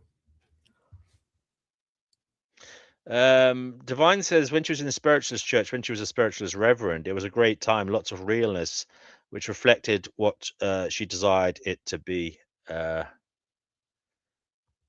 Life Abolitionist says he would like to start a Gnostic church, but he would want to be the pastor's wife instead of the actual pastor. Okay. There you go. Okay. There you go. Oh, he said he would like to earn a living promoting AN. Okay. Yeah. I'm sure you would. Are you a grifter then? Is that an open? Is that an open admittance of your grifting nature, that you're in it for the money? LA. What exactly is the like when someone says they're grifting? What does that mean? Is it? I thought I it mean, was like you only do it because of the money, not necessarily you believe in it till you There's want to that, get and money. also grifters sometimes kind of live off the work of other people as well, more so. You know what I mean? They're Okay. they're not really specialists. They're just riding the wave. You know what I mean? And not really adding value necessarily if you look at it. You know what I mean? Right.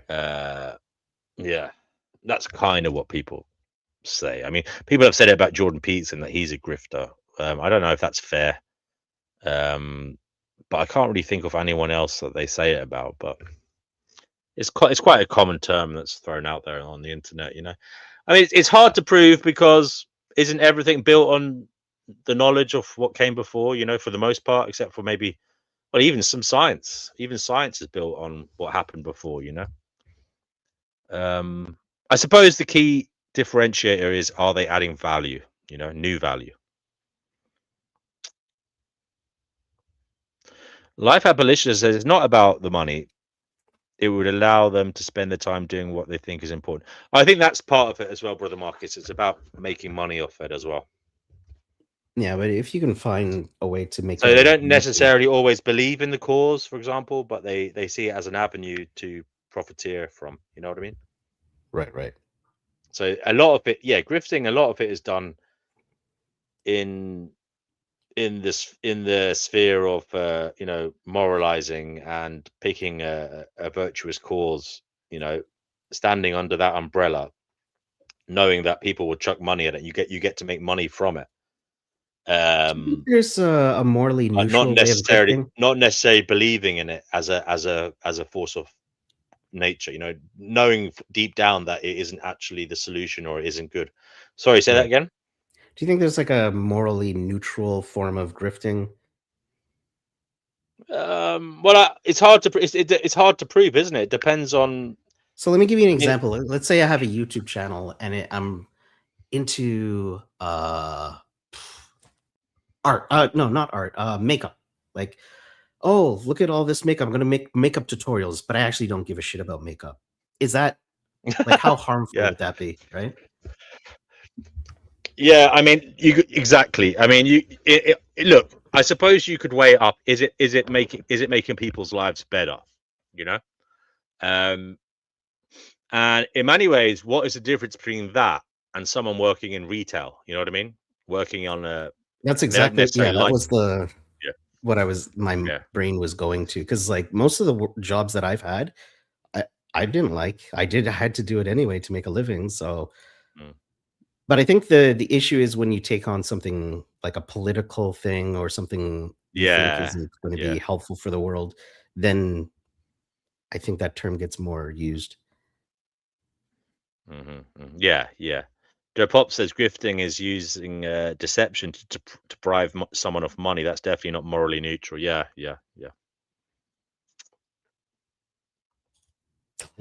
Okay. Well, I'm going to boil the kettle. I'll be right back. I'll make myself a cup of tea. But please, if you can, keep the show going for a little bit. Say what you want to say. If you don't want to say, I think that's fine as well. Actually, Retro, does anybody want to come on before I go make my cup of tea? Yeah, retro or life or Whoever. divine. Anybody? Yeah, that would be good. Kind of running on steams I was myself. I'm still actually sick. going to do a show today, but I got home earlier than expected, so I thought, why not? Okay.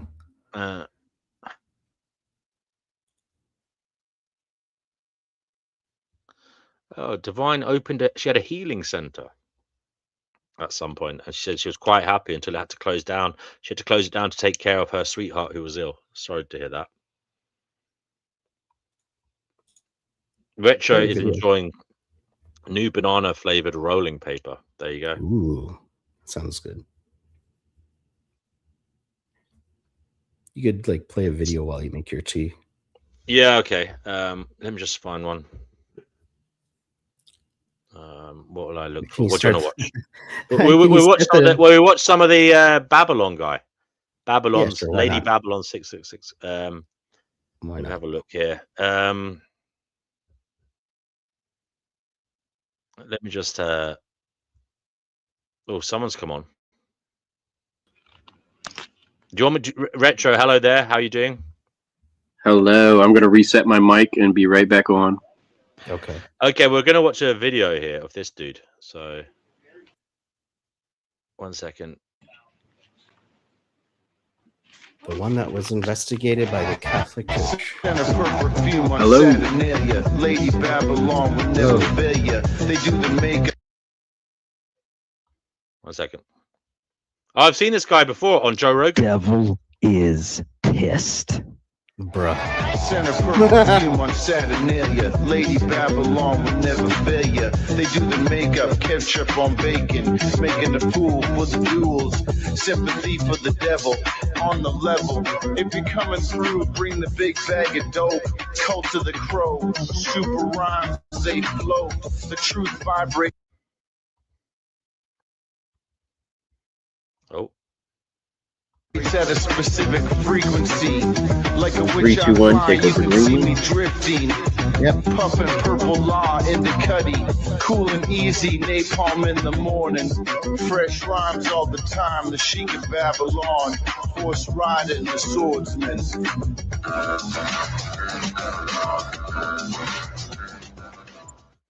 Welcome back to Lady Babylon. Oh, Why are you God, playing look, this? it's back in the kitchen. What is this? Oh, yes, I am. I'm glad to be back. It's so nice. Look at his to know tattooed that arms. we'll It be looks able to gay. continue the war from Look at this that holy devil goat. kitchen. Oh, God, people, I missed you. Thanks for coming. Look, let's not. Hi, Aaron. Let's I not think pull it's just any me and you punches. right now in the Let's not video throw that's playing. smoke. This is But your it's already going. Sunday It's probably only a couple morning. minutes. Let me give it Dude, this to you I can tell straight, right now this dude looks congregation, because I'm retarded. here for you today. I need you today. You've been asking, Look, what look at can I he do? looks retarded, dude. What's going What on can with I it? do? And many of you are doing lots of projects, so cataloging of this and Never that, seen him before. Greek this and that. And stop Oh this. God, art, Play music. this We have in a no- People are minute. sending me We don't. We music. can't Oh, stop it until the host gorgeous comes back. people, absolutely love it. God. Absolutely love it. Now, I have Hold on, let me put my cat on the mic. Okay, thank you. Okay. Woo! Welcome, Aaron. How are you doing? What brings you here? I'm trying to join open panels. How you guys doing? Good. Good. Good. Ready to be porn bombed? Look up.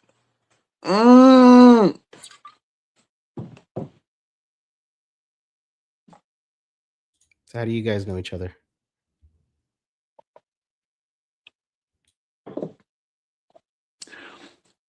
No, I joined random streams, dude. Oh, I thought you and Retro knew who like each other. I guess not. Okay. I don't know. I mean, I join random streams a lot, so I never. Sometimes people recognize me. I don't recognize anything because I join all the open panels. Have any interesting conversations lately on any of those panels? No, dude. You're living in an idiocracy. People can regurgitate things that they like lies. People like, oh, I can regurgitate CNN and act like I'm intelligent. Does that really make me intelligent? No. Did I come up with these theories and stuff? Oh, they don't teach people critical thinking, how to think for themselves. They teach them how to regurgitate whatever they saw on The View today. Hmm. I think for myself. Formulate my own opinions. What do you think's going on in this reality? Dude, it's a zombie apocalypse. You're living during a zombie apocalypse, and you're in stage 3. There's 4 stages, only 4 stages, and you're in stage 3. Stage 3 lasts 4 years. You're 1 year into stage 3. The next set of events will be unlike anything you've ever could dream of. And I can tell you how those will. I'm not perfect with it. I only have a baseline. It's kind of like going to Area 51 and learning what's actually in there. Nobody knows what's in there. But to figure out anything would be amazing. What are these stages? Well, stage 1 and 2 is turn everybody into zombies. Stage 2 being and get the corporations, the government, all the stuff. Stage 1, get everybody. Stage 2, get higher level stuff. Stage 3 is called crisis, where everybody's infected and it creates a crisis. We're there. Stage 4 is called normalization, where they don't need the zombies or the crisis anymore, and they stabilize things. We're not there yet. We'll be there in about 3 years, my friends. Oh, 3 years. Wow. Okay. And that's where the zombies will wake up. They won't. The zombies cannot wake up in the first stages. That's part of zombies. They'll defend. They protect their enemies. They worship and protect their enemies. They regurgitate propaganda. They believe the view is facts, and they believe the fact checkers. Just out of curiosity, are you familiar with a channel called American Zombie? No, I met another zombie dude once, but he was like, "Will you eat McDonald's?" Because I got my McDonald's videos and stuff. And it's like, yeah, just because I eat McDonald's doesn't mean I'm a zombie. But yeah, can that happen? It's like, yeah, but I'm the highest level zombie expert. Do you think Elon's chip will create more zombies, like animate the dead, or do you think it's like a human virus, or do you think it's just a mind virus? It's hive mind. He wants. It's kind of. It will turn you into a zombie, because what they're trying to say the chip will do is it'll read your mind. No, in reality, it tells you what to think, and through that, yeah, it might read your mind because it's telling you what to think. And we're getting very close. Even they don't even need the chip in your brain to do that. But they're working on that. They're definitely close. I don't know. But not there yet. But they got the AI and all the stuff. And so, yeah, it's all part of it. They're afraid of true AI. The AI that they have is controlled. I agree. Real AI, they're afraid of. That's why AI is woke. Because real AI can think for itself. And that's what so it's a programmed AI. So yeah, it's AI, but it's not. That's called our AI. True AI is artificial intelligence. What they have is not necessary. It's a learning computer program which mimics AI, but it's not like true the bumpers AI. at the bowling alley where they block off the gutters for some people. You know, I feel like that's the version we get, right? Yeah, yeah. Well, it'll. Hello, Aaron Zombies, sorry. Hi. Aaron Zombies, you say that we're all zombies. That's fair enough if that's your view. But what is this reality outside of the fact that we're all zombies? What actually is this reality? Well, there's spiritual too. This life really means nothing. It's the next spirit life that means everything. We're just transitioning through dimensions here. But this life builds the next life, and that's why if you vibrate at a low level, well, you're going to go to a low level. If you vibrate at a high level, you're going to move up to a higher level. When did you have this epiphany about your vibration? When did you know? When did it hit you, all this stuff? I don't know. My whole life, I guess. I don't know. But I'm not perfect. I'm kind of I got problems because I realize I don't know what to do. Like it's like realizing an asteroid's gonna hit in a year, and you're just like, well, damn, the McDonald's ain't gonna kill me, the cigarettes ain't gonna kill me. Like, what are we gonna do? So it don't mean be bad. It's like, well, fuck, what do we do? You know, it's like a limbo. But Aaron, I would rather be good. I want to be good. Sorry. Talk about vibrations, brother.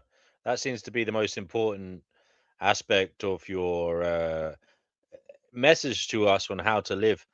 What do you mean by vibrations, and what type of vibrations are good and what type of vibrations are bad? Well, yeah, you're supposed to vibrate at love and not hate and stuff. And I'm not perfect. I probably got all the vibrations, but who brother, knows? you came on here calling that man a retard. You shouldn't have said that, should you?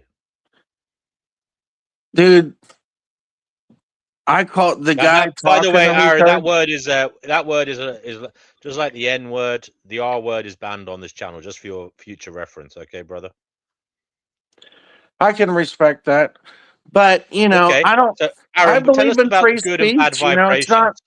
It's not about putting people down. I respect not saying certain things, but I believe in free speech. Words are a description of a thing. If a guy ain't really behaving right, and what do you do? It's a description. It's not necessarily to put somebody down. Can it be used for that? Yeah, but typically do It you was putting him call down, though. somebody You were who's saying he wasn't worthy of mentally being. challenged? It's You like, did put Aaron. You did put him down. You said he yeah, wasn't no, worthy of I being did. listened to.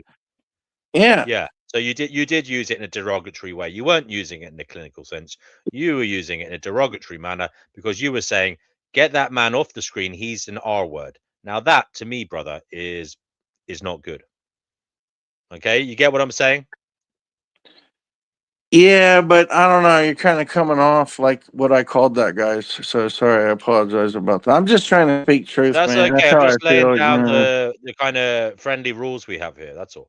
I can Now, respect Aaron, your friendly. I can respect that. Aaron, you're new here, so I give you a chance. Aaron, these good vibrations, bad vibrations, how should we be living? And how do you know all this is a good question as well. Well, you're trying to get up here and act like you have morals and values. What moral and valuable thing are you doing? And explain that to me. Show me your morals and values. You want to project your morals and values on me. Well, what more moral and valued thing are you doing? Okay, brother. Well, with respect, you came in here telling us to be good or bad, to be good, not bad, to love and not is that not a form of moralizing? Mm. Are you not accusing me of that which you are actually doing? Are you trying to say I'm projecting? No, I'm not saying you're Well, projecting, Aaron. I'm just saying you are also doing that. You are coming on here telling people that it is better to love than not to love. It is better to be a good person, whatever good means in your eyes, than definitely. to be bad. I'm definitely a hypocrite. And yeah, definitely. I can be hypocritical. I can admit to that Don't though. worry, we can all be. I'm not having a go at you, Yeah. Aaron. I'm sorry. I didn't. I didn't want to start an argument. I'm merely interested in what your views are, brother. Aaron said you were talking about good and bad energy, so you can go back to that if you want to. Well, And look, I you're respect you because I respect the fact that you said you're not perfect. None of us are perfect, so at least you're not some delusional, person who thinks they're perfect. You realize you got work to do. I realize I got work to do. None of us are coming at this as, gods. We're merely men trying to find out what is going on, and I'm asking you what is going on, and you're saying to me, this life doesn't matter. It's the spiritual life that matters. That's the next one. This is merely a place of transition. We are passing through, and how we should pass through is we should lift our vibrations to good ones. See, I have listened to you, Aaron. I've shown you that much respect. And I'm asking you, what are good vibrations? You've already said love. What is love to you? How do you demonstrate love to others?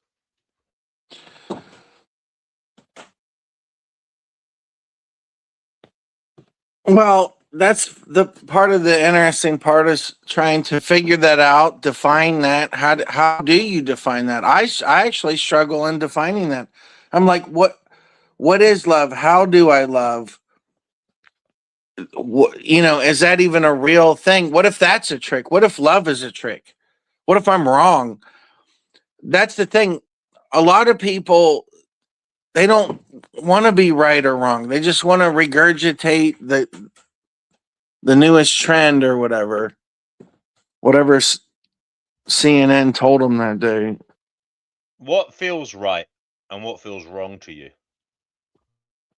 Well, that's the thing. Zombies don't have these feelings. What feels wrong might feel right to them. How do you say we're zombies? What does that actually mean? You said we're infected with zombiehood. What is It's a zombiehood? lack of morals and values. It means you worship your enemy, and it's not. because I was the other day I was like, oh, I want to watch 28 Years Later, and I was watching it. I'm like, this is goofy because real life zombie apocalypse is just so much different. And I could break it down so simple, and you could see it, and people they just reject it because they're infected. Like, Aaron, how did people get infected? a lot of ways, it's an infection. It's the zombies. You know, infections can be cured a lot of the time. Is there a cure for it? No, I've researched. I'm a 20-year zombie level expert. I know, but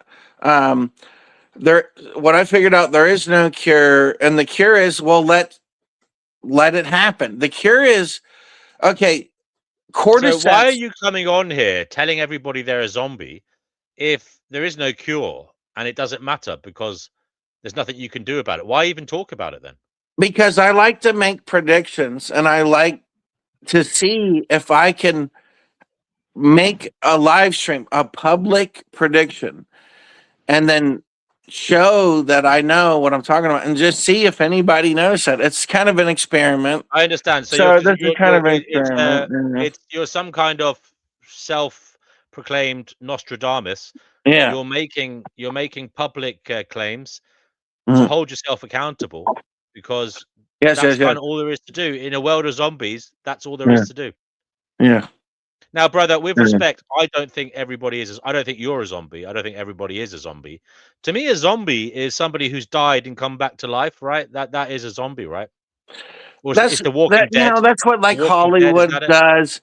But they do this like karma what is a zombie law. exactly? Because as far as I was aware, a zombie was somebody that had died and then their body was reanimated somehow and they were walking around as a corpse on, Well, day to even day. like there's Haitian zombies, and what they do is they'll give them like CNN. You're right, saying mainstream news people that follow the same teleprompter zombie people on TV that don't blink, right? I don't know. What do you think about? You ever heard about the reptilian theory? What do you think about that? That's zombies too. That's David part Icke? of zombies. Zombies encompasses everything, my friends. Aaron, you're talking a lot about things that seem quite disturbing. When did you last not think about these things? Think about what? When did you last not think about all this zombie stuff? Oh, in 2012, I tried not to think about it, but there was like just so many zombies. I'm like, dude, it's so hard to not. I'm like, dude, I want to. It's like weaning yourself off a zombie drug, because I've been talking about this for like 20 years. Is it fair to say that perhaps zombie is just your euphemism for human beings, other humans? You just call other humans zombies. It's just what you do. Do you think like Wellbutrin or some kind of antidepressant makes people more? Do you generally look down on humanity? Is that it? You're disappointed with humanity, so you've I can actually that's a good point. You just made a really good point that by calling people zombies, I'm dehumanizing them. That's a really good analogy, or in a way I can see how what you're saying by saying a human is a zombie, it doesn't seem to be imbuing the love vibration. Yeah, you said is important. I will agree. You're right. So if you want to practice love, you know what? Your love is extremely important. Yeah. It might not be a good idea to go around calling people zombies. You're right. I will agree with you. Do you want to change your name on the channel now? Do you want me to change your name to just Aaron so you don't have zombies in your name anymore? If you want, that's fine. But it's not about degrading. I mean, maybe I'm projecting. Maybe Whiskey I'm Aaron. a zombie. He's Whiskey Aaron. What are you drinking, man? There what you is go. that? I've removed zombies from your title, Aaron. Now you're just Aaron. Now you can just be Aaron. You can forget about all this zombie stuff that has filled your brain with rot over the last, I don't know how many years. 20 years. Aaron, let's pretend for a moment that you don't have this pre-existing obsession with zombies. Okay, let's just pretend none of that exists. Okay, not you're just Aaron here, a bloke sitting here in a grey t-shirt or standing maybe having a cigarette and a drink or whatever. Aaron, forget all that zombie stuff. Forget all that zombie stuff. What should we do in this world? Pretend you know nothing about zombies.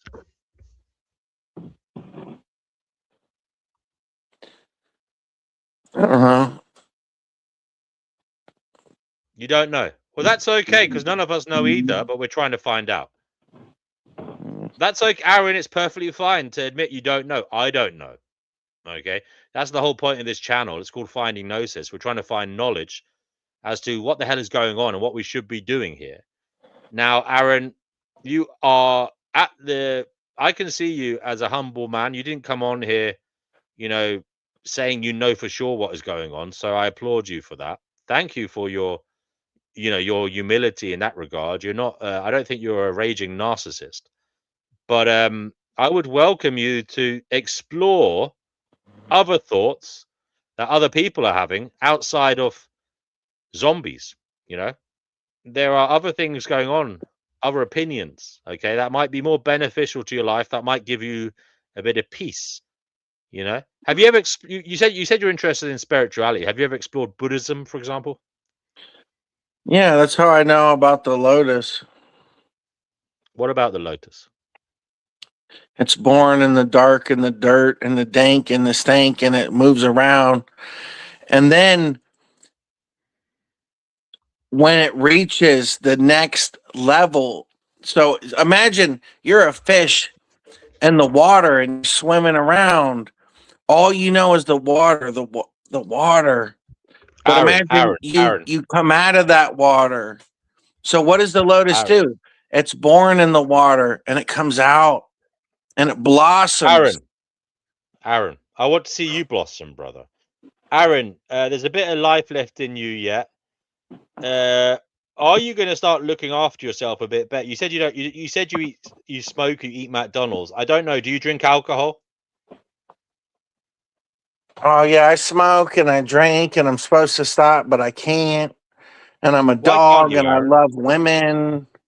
So you're a dog and you love women. But dude, I'm like a born again virgin. I ain't been with a woman in 20 years, so I don't even know. So, well, maybe part of that problem, Aaron, if I'm honest with you, as a brother here, yeah. Part of the problem is you are calling everyone zombies. If you stop calling people zombies, you might attract, friends maybe first, and then maybe a life partner at some point. But brother, to me, you need to start looking after yourself, my friend. You need to start thinking seriously about your own personal well-being, health, and vitality, brother.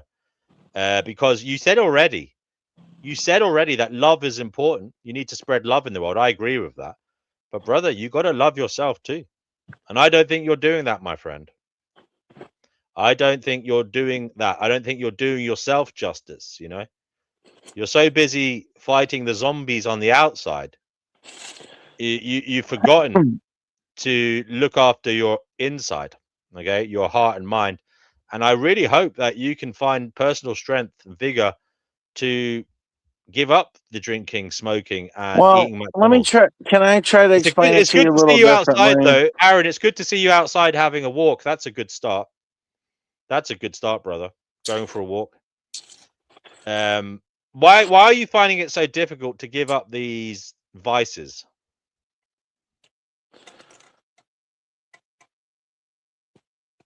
Because if you want my honest opinion, Aaron, I think that's what's holding you back. All of that stuff is what's keeping you separated. I hate to tell you, you're acting like I'm the only you in a way, which is kind of weird. You're just blaming me. I can accept that too. You're making me to be the world of problems. Every problem in the world is me. But you're not saying that too. I'm not blaming you, Aaron. But I'm saying I definitely do not create all the problems. Am I perfect? No. No, but I am actually trying to figure out the problems. But are don't you create gonna your own help me problems. figure out the problems? You want to figure some Well, that's stuff what we're out? here for. That's what we're here for, Aaron. That's what we're here for, Aaron. Okay. Man, I'm smelling I'm not blaming you something. for your What problems. am I smelling? I'm just trying to help you Man, see some sense in what is important, Aaron. what am You I are an important smelling? person. You need to be Sorry, kinder to yourself. He's a hound dog. He's sniffing something down. dude, I'm smelling something really good. What the fuck? Sorry. What is it? Smelling? I don't know. I gotta figure it out. It smells like food. Food. Hold on.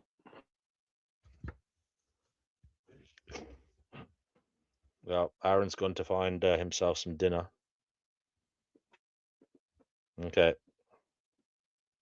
He's on a mission. Wow.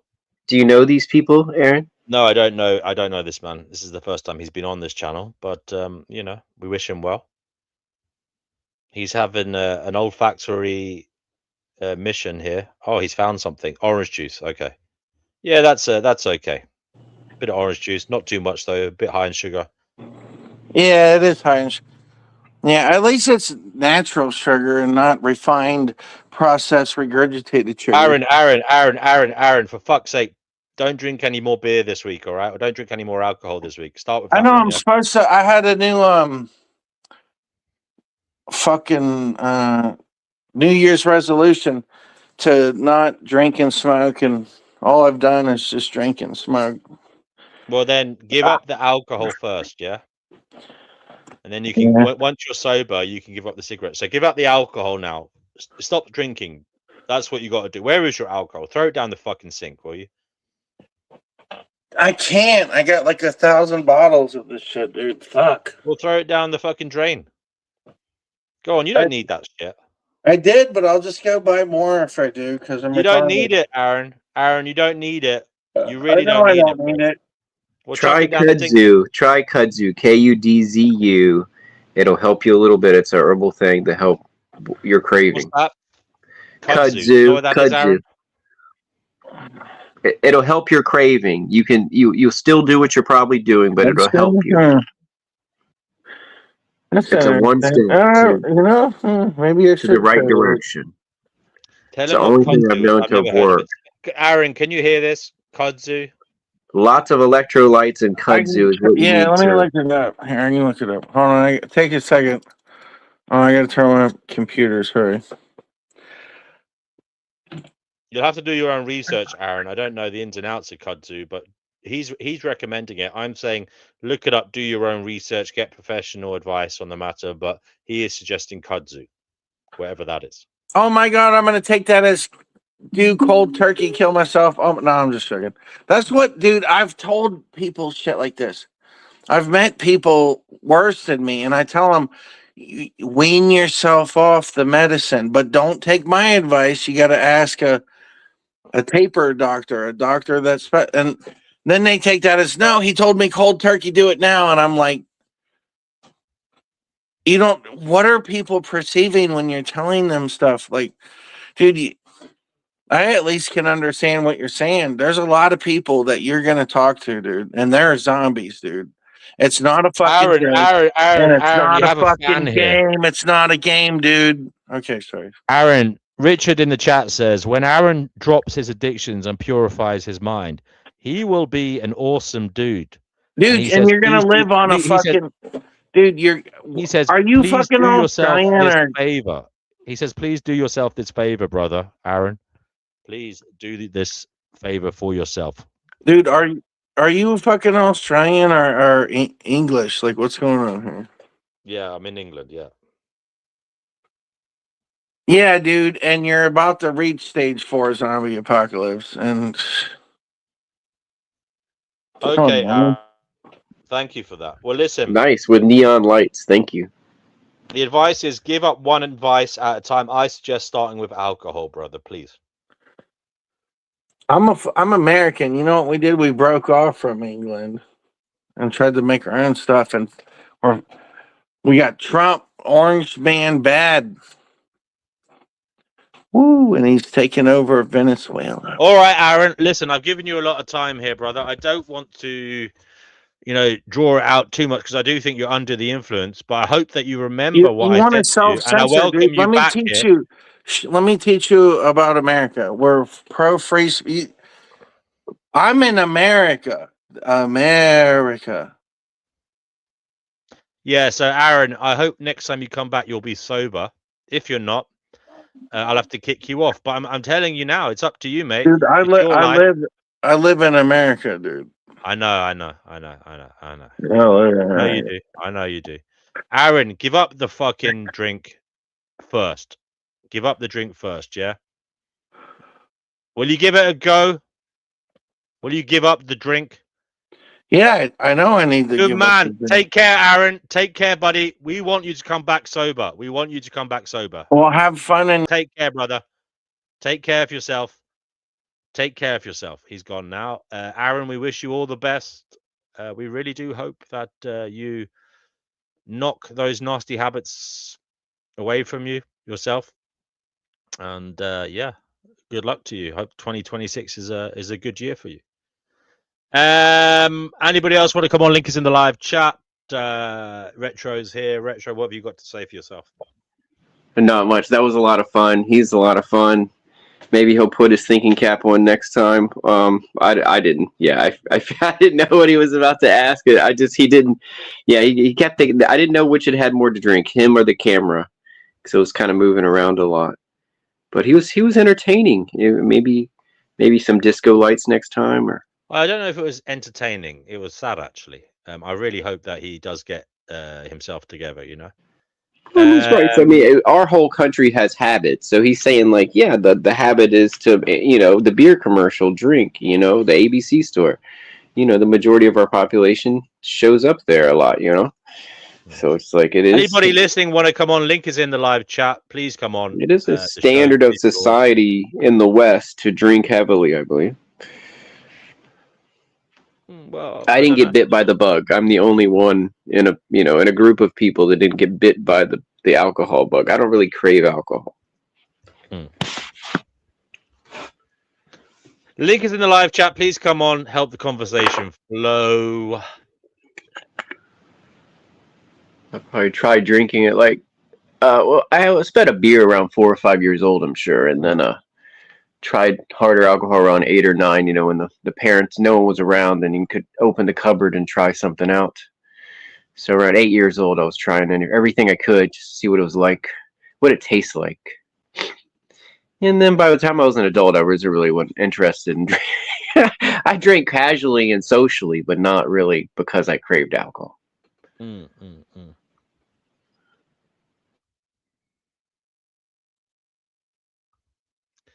Yeah, hopefully, Brother Marcus. Hopefully it will sink in and he will reflect on it. Life abolitionism said people do what they need to do to get through their life sentence. Well, yeah, but doesn't mean you can't try and help them. Life abolitionism. Link is in the live chat, folks. Please come on and keep the show going. Retro, it's down to you to keep it going now. Everybody in the chat, when did you try alcohol for the first time? When did you get introduced to that as a thing? Like, I was on the regular, probably like 12 to 13 years old, where it was, you get together some kids that grab some beers from their parents' fridge or something. It would meet out in the woods or anywhere random and chug the beer. It was just American tradition. And once we were in school, like, high school at least, like, even if not middle school, or, someone would have a party where they get a bunch of beer and they'd meet out in the field or the woods, because I lived in the country. So you just got the address, or one of your friends knew, and filled up the car and brought everybody out to the woods where there was beer or a keg. And that was like this party before the internet, out in the country. Woo-hoo! Just like in one of those silly movies. Yeah, but I really wasn't into alcohol. It didn't taste that good until I found, more expensive, better stuff. And just, I like Jägermeister, but it's like, it doesn't taste that great, but it's just like a certain bite. It tastes all right. And beer just tastes like, but I'll drink some beer. It's just, I don't crave any of it. It's not like I need to drink. I want to drink. And I don't know. Champagne tastes pretty good.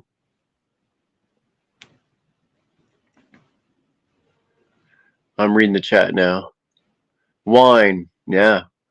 Some wines are good. I've tried. Dessert wine is sweet, but I like it sometime, and the right kind of red or white can be awesome. But there's so many that aren't the right one. I was on a sangria kick for a little while. And plum wine and sangria, I liked for a little bit, just for taste. What about you, D&W? Did you walk Yeah, away what to about me? what was your introduction to alcohol and your preferred drink before you were tired of it? I think the first time I got tipsy, I suppose I was about 12 or something. Yeah, 12. And first time I got really drunk was like when I was 15. Maybe 14 actually. Yeah, we had beer bongs with the funnel and the tubes, and we had to I used drink to a go whole to beer. nightclubs when I was 15, which is quite young. Too young actually. Yeah. Anyway, I want to play this now, just something to do. I'm gonna mute my mic. All right, brother. It goes against my instincts, you know. It goes against my better instincts, and yet the times when we've done it, which are fairly rare, it has been indubitably absolutely the correct thing to do. When we find ourselves circling back to very similar territory to the territory that we've already explored the previous day or the day before that. I mean, there were times, weren't there, during Brexit, and I suppose most obviously during COVID, where it felt as if there was only really one story in town, one thing worthy of our attention. But I'm just going to run something by you, if I may. And it literally occurred to me 5.5 minutes ago, while I was in the production office, just chewing the fat. And it literally occurred to me in that moment that we've entered, well, no, maybe we haven't, but we could enter the don't look up phase. I don't know if you remember the call yesterday. I don't know if you were listening, where to a caller who brought the 5 stages of grief into the conversation, of which, of course, denial is a crucial part, and it is still there, a denial of the gravity of the situation that we're currently facing as Donald Trump essentially leads America out of the post-world order. It's impossible to exaggerate the significance and the importance of this moment, if, as seems almost certain, the traffic continues to move in that direction. And it's such an enormous thing to contemplate that there is a temptation not to look up. That's a reference, if you don't know, to a Leonardo DiCaprio film, which is an allegory for climate change and posits the notion of a comet, a meteorite heading towards the Earth that will destroy humanity. And the evidence of its imminent arrival is pretty much uncontestable, and yet humanity elects, or significant swathes, enough of humanity elects to just ignore it and carry on as normal until the moment of a potential impact. No spoilers here. And you can see why it's a beautiful psychological exercise. I got a little bit obsessed with it a couple of years ago because it was the big hit over Christmas, wasn't it? And it works so perfectly in the context of climate change. But there's a lack of immediacy to climate change that just slightly weakened the allegory. You know, you can see a comet, you can see a meteorite on a screen heading towards you, and you know that it's going to blow your species to smithereens. Would it really kick in psychologically in the same way that imminent climate catastrophe kicks in? I don't know, but it was a powerful and a rather brilliant rhetorical exercise. And where does the Trump story sit between those two poles? So you've got imminent catastrophe that is too complicated, too difficult, and arguably too far off to focus our attention as it should. And that's in the real world. And then you've got the fictional imminent catastrophe of the meteorite hitting the Earth, and somehow we persuade ourselves that that's too big to worry about. It's not complicated, it's not difficult, and it's not far off, but we can still psychologically look the other way. We can still psychologically look down, not look up, pretend that it's not happening. And I don't know where this story fits into that scale. It's been an incredible 3 days, 2.5 days, where I mean, you've gone, remember, it was only on Monday that people were telling us that Donald Trump is brilliant and the invasion of Venezuela or the annexation of Venezuela is wonderful and you shouldn't worry about international law and I love him because he upsets all the right people. Admittedly, there aren't many people doing that anymore. Even some of the most knuckle-headed professional commentators and politicians appear to recognize or to be able finally to read some of the writing on the wall. But it was still going on. If you've got your sort of pro-Trump scarf knotted so tightly around your neck that it's cut off the flow of all oxygen to your brain, all blood to your brain, then you kind of have to stay on this. You have to stay on this tip of, oh, isn't Trump wonderful? You can't get off it. But anybody vaguely cognizant and anybody vaguely conscious intellectually is now aware of the fact that this is different. And the main proof of the difference is not in Venezuela, of course. It's in the words that are coming out with regard to Greenland. Although Venezuela is pretty helpful too. 2 or 3 elements of the Venezuela story that I think should be a little bit more prominent would include the fact that if the rationale for getting rid of Maduro was that his regime was so toxic, why on earth have they replaced him with his deputy? Number 2, the living conditions and the daily experience of the average Venezuelan has got worse since Maduro went. Number 3, the sort of de facto leader of the opposition has been talked about with borderline contempt by Donald Trump and doesn't seem likely to be installed anytime soon, which means the argument about being an upholder or a defender of democracy was absolute tut. Number 4, the former president of Honduras, of course, was pardoned while serving a 45-year sentence for trafficking cocaine, which makes a mockery of the claim that it was done in order to punish Maduro for being involved in the trafficking of cocaine. That's just 4 things. I could go on. So even Venezuela, by Wednesday morning, is none of the things that the supporters or the admirers or the cheerleaders for Donald Trump were saying that it was. I mean, that's extraordinary. 2.5 days in which even the people sort of tragically glued to support for Donald Trump, largely, as we know, because he's kind of greenlit racism in a way that very few world leaders have done since the end of the Second World War. And that's such a powerful drug for Daily Mail columnists and right-wing politicians that they can't quite turn off the love of the fact that they're allowed to be racist again for long enough to turn on the fact that he appears to be trashing not only international law, but from a European perspective. The post-war settlement, the post-1945, certainly post-1949 settlement.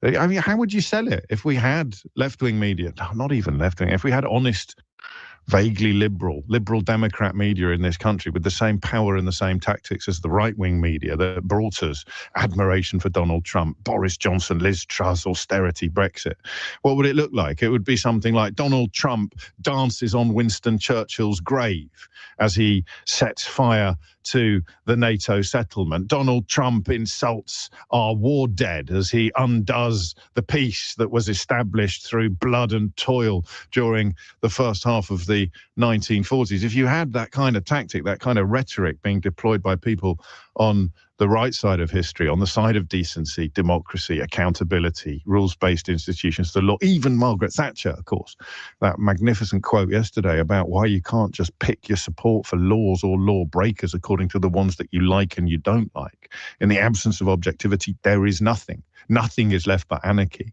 That's what Donald Trump is doing.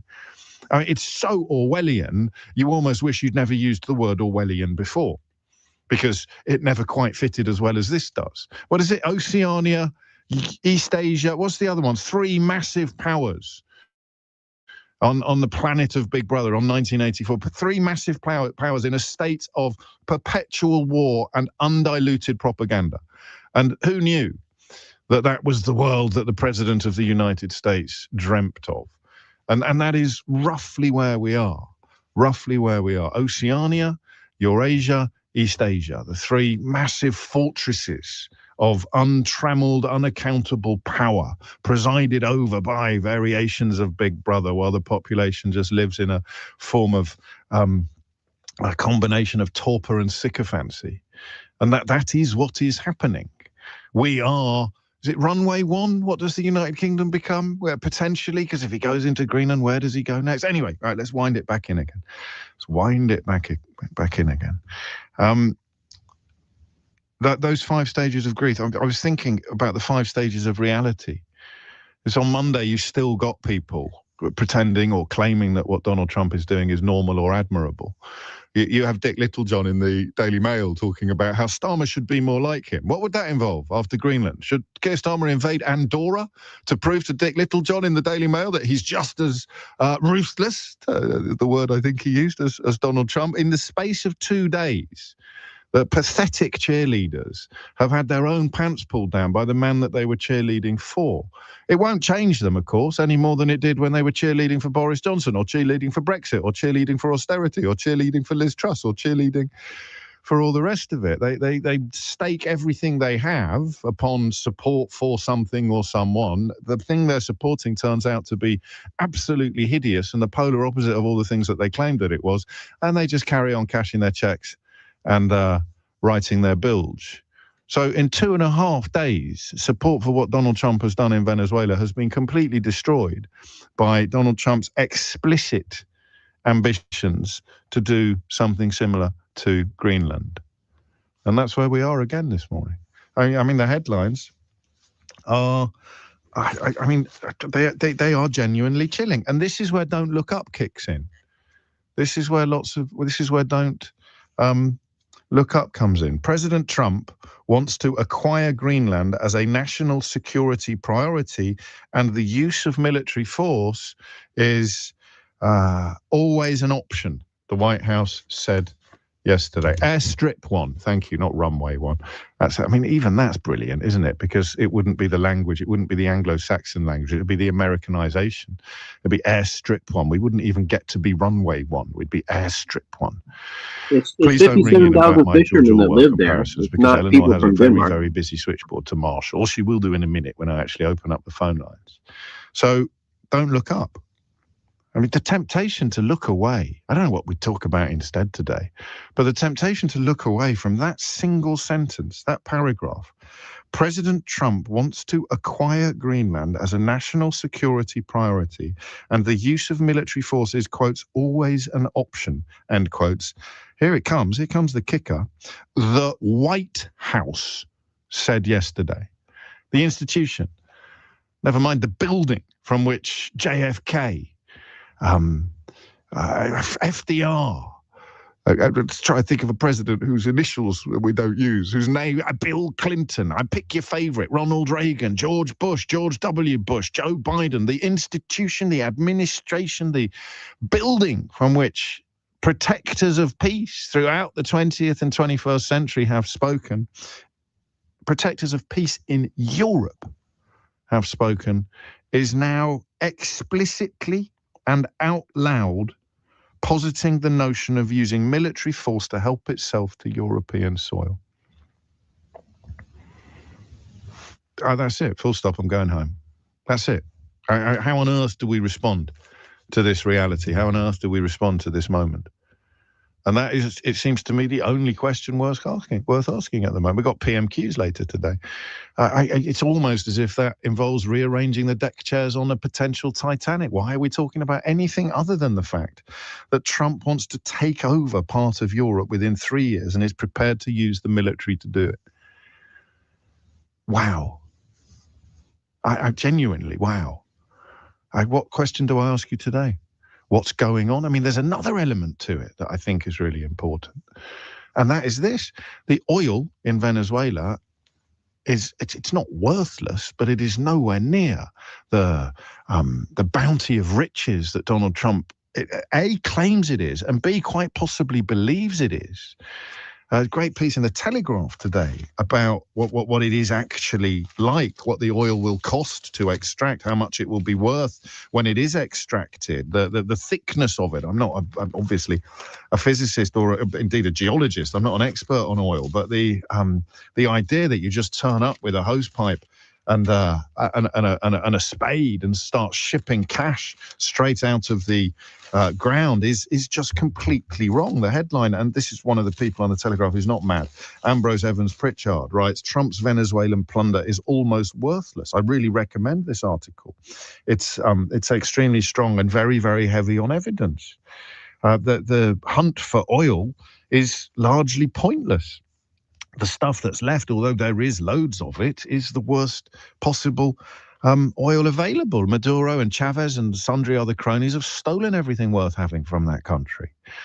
And if you were to move the focus to Greenland, as we discovered yesterday from our Icelandic caller Jon, and I spent a little bit of time digging a little deeper into what he told us, he's absolutely right. The point is now being made elsewhere in the media by people who are paid for their contributions, unlike my callers, who often turn out to have more knowledge and expertise than the kind of people who get paid on other programs for their two penneth. But all of the stuff in Greenland is already available to the United States. All of these minerals, these so-called rare earth resources, is available to the United States. They are a NATO member. They historically have good relations with Denmark, and they are able to apply for the licenses, and they are the home to most of the companies that have the capability to get the stuff out of the ground and into the computers, into the chips, into the technology. So the stuff that he thinks he's getting from Venezuela is close to worthless, and the stuff that he thinks he needs to invade Greenland to get is available without invading Greenland. These are the two most important elements in many ways of where we find ourselves 3 days into this extraordinary chapter in Western history. The president, the most powerful man on the chessboard in the context of the West, possibly the world, is annexing other countries. He's not replacing the regime in Venezuela. You don't replace a regime by installing the deputy and having no elections and being rude about the person who would, by rights, be in charge if democracy were to be introduced, returned. The rationale, the public rationale, has even changed, of course, from drugs to oil. No one's mentioned drugs, have they? Since Monday morning, it was all about doing down with the drug dealer. And then you realise he pardoned the Honduran equivalent. So you can't really cling to that raft of nonsense for much longer. No one's talking about drugs anymore. Everyone's just talking about oil. But the oil is almost worthless, according to any expert worth talking to. The amount of money that American companies are going to have to invest to get this almost worthless oil out of the ground is absolutely immense. I doubt they fancy it. And then you hop over to Greenland, where the rationale for military engagement and invasion is to get our hands on what they've got. At the moment, they're pretending it's about defending us against Russia, as if Donald Trump is fearful of Vladimir Putin, except in the context of compromat. And he doesn't need to do that either. He can get hold of, they're already a military ally. You don't need to invade your military allies for military reasons. You can stick that on a T-shirt if you want. You do not need to invade military allies for military reasons. Full stop. New paragraph. End of.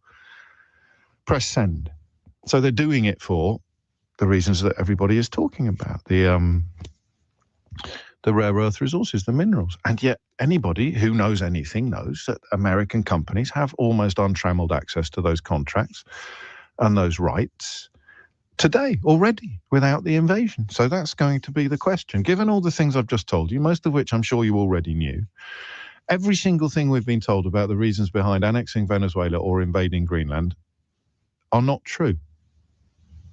So what is going on? It's to put nuclear arms. 34560600973. I make no apology to you. Sorry, Retro, what'd you say? It's to put nuclear arms there that there are for the U.S. that aren't Denmark. They could do that. They could do that as a NATO ally. They don't have to. But they'd have to. Yeah, but there's still special permission and stuff, and it'd be They could get the permission. Okay, I mean, I just didn't know if it would take. I think they're in some hurry over the North Pole because Russia has half a dozen bases or more. Russia has a bunch of bases on the North Pole, like around the coast of Russia facing north, and the U.S. only has a little bit. They only have the little fool point out there, whatever the Hyperborea mark that was put on there at their base. Is it Camp Soul? Okay, What do so they call it? a U.S. immigration officer has fatally shot a woman in Minneapolis, apparently. Yeah, that was like 3 hours ago. But yeah. I mean, supposedly she had her car. They were blocking the ice out. There's conflicting stories on what happened and whether or not. Supposedly they get followed in the town. You know, while they drive around and people that don't like them are following them around. And then there's some conflicting statements of the person trying to attack ICE or with their car or whatnot, and then the other agent on the other side of the car fired a shot as someone else tried to pull the door open to the car. But yeah, there's a little bit of conflicting. The summary here: a U.S. immigration officer fatally shot a woman in Minneapolis. Officials say the Department of Homeland Security says the shooting happened as a violent rioter allegedly attempted to run over an immigration officer. Kristi Noem, the Homeland Security Secretary, says the officer defensively shot to protect himself. Meanwhile, Minneapolis Mayor Jacob Frey disputes federal officials' account of the shooting and demands ICE agents leave the city. Protesters are at the scene of the shooting. The mayor urges them to show up with peace and do not give them what they want. It comes during a major immigration enforcement operation in Minneapolis. More than 2,000 agents have been deployed between there and nearby St. Paul. US president said he viewed the footage of the shooting, calling it a horrible thing to watch. Writing on Truth Social, he goes on to allege the victim was very disorderly, obstructing, and resisting, who then violently, willfully, and viciously ran over the ICE officer, who seems to have shot her in self-defense. The situation is being studied in its entirety, but the reason these incidents are happening is because the radical left is threatening, assaulting, and targeting our law enforcement officers and ICE agents on a daily basis. That's what Trump said. He also calls on Americans to support law enforcement from this radical left movement of violence and hate. Okay, so I think there's a little eyewitness video here. We'll have a look at this. There was a red SUV parked right in front of our house. Two people in camouflage, ICE agents, presumably one on the driver's side, one on the passenger side of the vehicle. There were some black and white unmarked SUVs sort of around the street, parked in the street. And then a third person in also camouflage fatigues came and started pulling on the driver's side door handle, at which point the vehicle backed up a few feet and started driving forward. The agent who was on the driver's side originally, who was not pulling on the handle but had been there prior to that, shot 2 or 3 times through the driver's side window. The car drove a 30-40 feet and crashed into another car in the telephone pole. I'm going to give that another listen. A red SUV parked right in front of our house. Two people in camouflage, ICE agents, presumably one on the driver's side, one on the passenger side of the vehicle. There were some black and white unmarked SUVs sort of around the street, parked in the street. And then a third person in also camouflage fatigues came and started pulling on the driver's side door handle, at which point the vehicle backed up a few feet and started driving forward. The agent who was on the driver's side originally, who was not pulling on the handle but had been there prior to that, shot 2 or 3 times through the driver's side window. The car drove a 30-40 feet and crashed into another car in the telephone pole. This morning, Minneapolis police officers received a report of federal law Seems enforcement. like they being shot him for involved in a blocking deadly them. shooting, meaning shots have been fired. Minneapolis police officers responded to the scene. We arrived and found a woman with a gunshot wound to the head. Life-saving measures were performed at the scene, including CPR. The woman was transported to Hennepin County Medical Center, where she has since been pronounced deceased. The preliminary information that we have indicates that this woman was in her vehicle and was blocking the roadway on Portland Avenue, midway between 33rd Street and 34th Street in the city. At some point, a federal law enforcement officer approached her on foot, and the vehicle began to drive off. At least 2 shots were fired. The vehicle then crashed on the side of the roadway.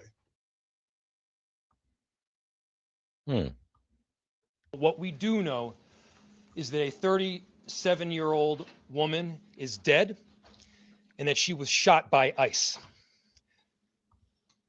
We've dreaded this moment since the early stages of this ICE presence in Minneapolis.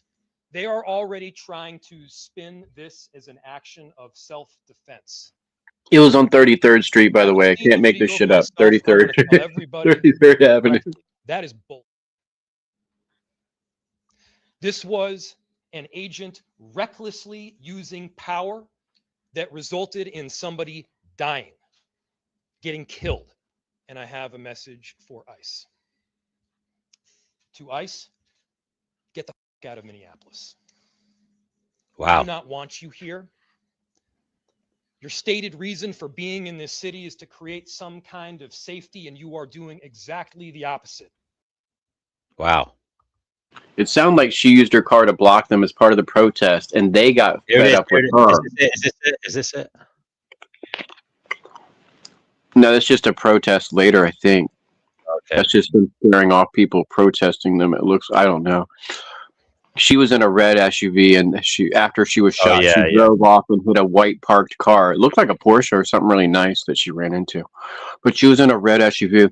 But it sounds like she was blocking them as part of the protest, meaning there was an ongoing protest to follow ICE, okay? And so she had blocked the roads with her car kind of parked sideways. And it seems like the agents got out of the car to approach her, and were on each side of her car, and she drove away. Now that means she didn't, she probably wasn't driving towards them if she drove away, but I haven't seen video of it yet. But it sounds like it was instigated by ICE is the problem, not by her, but she was blocking them. But she wasn't causing any violence directly. She didn't seem to be. She didn't see if she was driving away and they were at the side of her. Right. I don't think she shouldn't have been a danger to them. She was part of a protest that was blocking the road. Yeah, she wasn't in a danger. They shot her in the head. Right. That's what it seems like from the witnesses. Now that's what the witnesses say that aren't ICE. So we don't know how, if this is political witnesses or what's going on, and if it does sound like she was just part of a protest using a vehicle to block them. And when they approached her, she tried to just drive way up the street to block them again once they get, to continue the thing. And they shot her in the head. And they shot her in the head. It seems like they were fed up with what was going on with the protest. But I wasn't there. Does anybody want to come on here? Cougar Doom, are you around? I mean, is it going to hell in a handbasket in we'll find out more, especially if people release video, if there's Ring cameras and people with cell phones around the protest that can show this. So of who, I'm guessing that they approached her, that she didn't try to chase them down with her car. And she tried to just move up the roads, and she wasn't, she's an American citizen and part of this protest. She figured she could just move her car and keep going. Since they can't really arrest American citizens, that's not their job. Cougar Doomer says ICE are Trump's brown shirts, his private militia that do what the fuck they want. Yeah, sad if that is the case. Okay, let's press play here. This is actually the US seizing an oil tanker in the Caribbean Sea. So this is them getting aboard. Okay, there's the helicopter. The guys scrambling down onto and what's that? The helicopter. Swooping in and taking over. Right.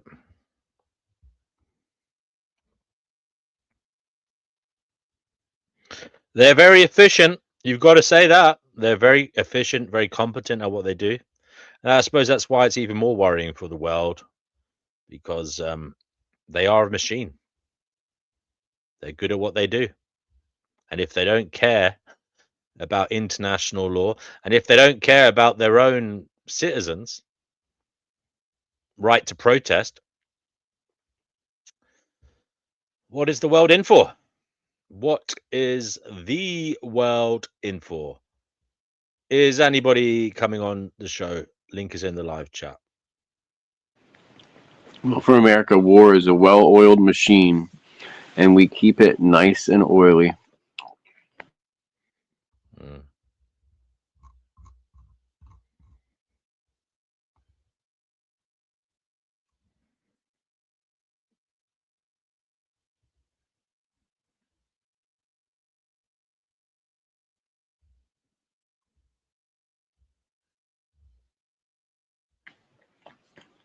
How's everybody doing in the chat? Anybody awake out there?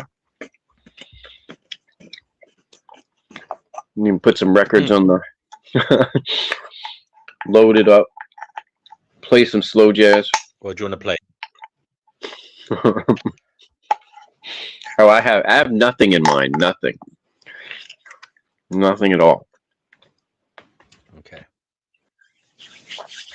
Yeah, we had Brother Marcus up here a minute ago. Before, for a little, it was just me and him, I think, and then we had Mr. Zombie, Aaron Zombie or something, and then they both dropped out. So, where is everyone? We need you, Jedis and corporate slaves. We need to unite against them. The cabal. Yeah. Yeah, where people first heard about the cabal and stuff.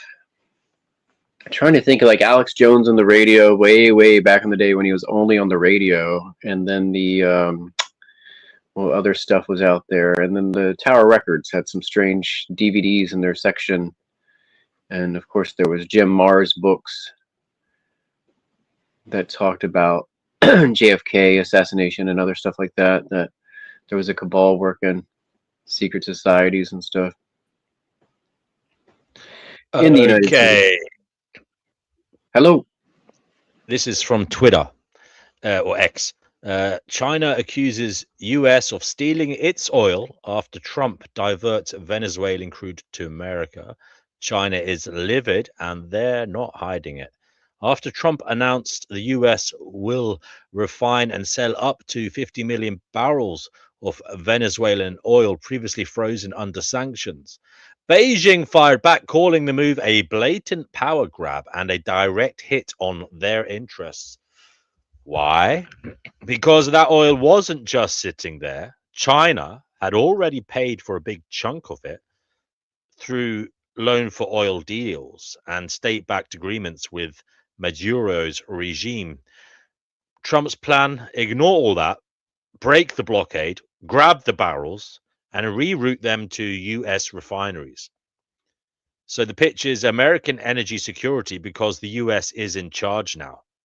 This is also about who gets to call the shots in Venezuela post-Maduro, and right now, Beijing just got boxed out while Washington takes over the chessboard. It's a high-stakes geopolitical standoff over energy influence and who controls Latin America's future. China just lost billions in oil access, but the US just cashed in source routers. Okay, here we go.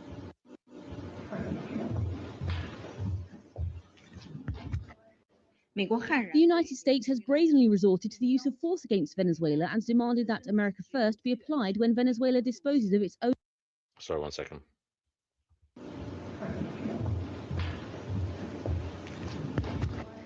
The United States has brazenly resorted to the use of force against Venezuela and demanded that America First be applied when Venezuela disposes of its own oil resources. This is a typical act of bullying, a serious violation of international law, and a grave infringement on Venezuela's sovereignty that also severely undermines the rights of Venezuelan people. China strongly condemns this. I would like to stress that the legitimate rights and interests of China and other countries in Venezuela must be protected. The United States has long imposed illegal unilateral sanctions on Venezuela's oil sector and has recently brazenly used force against Venezuela, dealing a severe blow to the country's economic and social order and also threatening the stability of global production and supply chains. China has already issued strong condemnation in this regard. I would like to reiterate that cooperation between China and Venezuela is a cooperation between sovereign states and is protected by international law and laws of both countries. Yep. And what they're going to do about it? That's the question. What do you think, Retro? I was pretty sure the earlier article said the ship was empty. So did they mean the oil it was supposed to pick up? No. I mean, it is a good point by China. I mean, China have been paying for, oil, and also they've invested in Venezuela for the oil. Okay, and they've built things, they've done things in the country of Venezuela. Okay, based on this reciprocation that they've contractually agreed with Venezuelan officials, and that is they get oil, Venezuela gets Chinese help for their infrastructure. Okay, now the problem is this isn't just about Venezuela. It's not a clear-cut case. Venezuela was in the business of supplying oil for favors, whether they're protection or infrastructure in their sovereign land. And Trump isn't only walking over Venezuelan sovereignty, he is actually walking over the previous business dealings and agreements that Venezuela had in place with other countries. There are other parties to this problem. There really are. What do you think of that?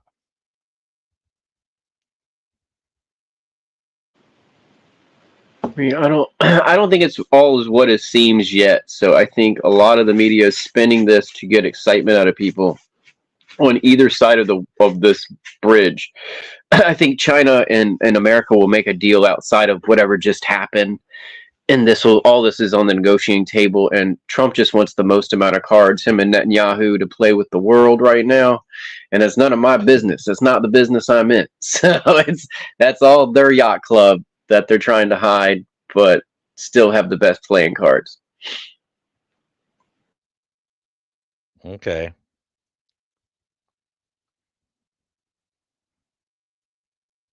Yeah, I mean, a lot of this is still distracting from the Epstein files. So what the hey is going on with that? And a lot of these people should be facing the music if they are actually criminals.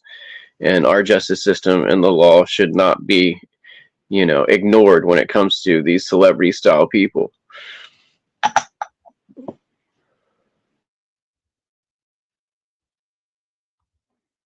I don't know how reliable this is, but the Daily Express here in the UK says Russia floats horror World War III nuclear threat as US sees tankers sink American boats. UK forces supported the seizure carried out by US special forces of the Russian-flagged oil tanker Marinera.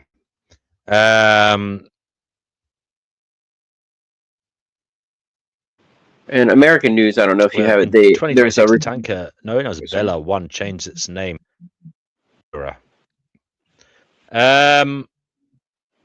A high-profile member of the Russian Duma issued a chilling threat to the states following the seizure of 2 oil tankers believed to be part of a so-called ghost fleet.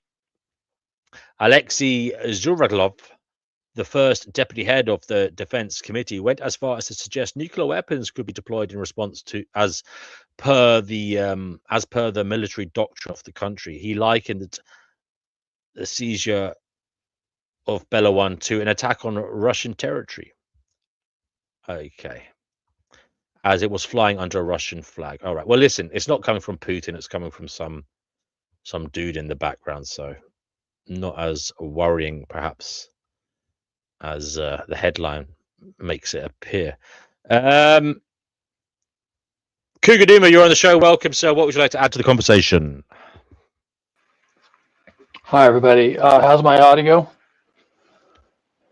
It's very good, brother. Very good. Sounds good. Sounds good. Okay, good.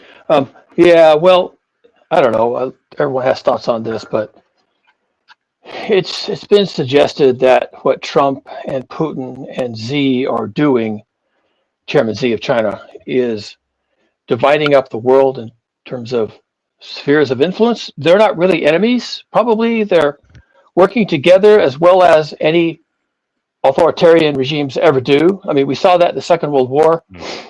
Stalin and Hitler were buddies for a little while, and then, of course, they turned on each other. So who knows how long this lasts, but that seems to be the play now, is that Trump is sort of, it seems like he's sort of, I mean, you're not going to be able to make sense of what he's doing in Venezuela, except that he wants the oil, except that the oil is kind of worthless, except the Texas, where Texas actually built refineries specifically for Venezuelan oil a long time ago, and they've been kind of cut out for a while, so they're angry about that.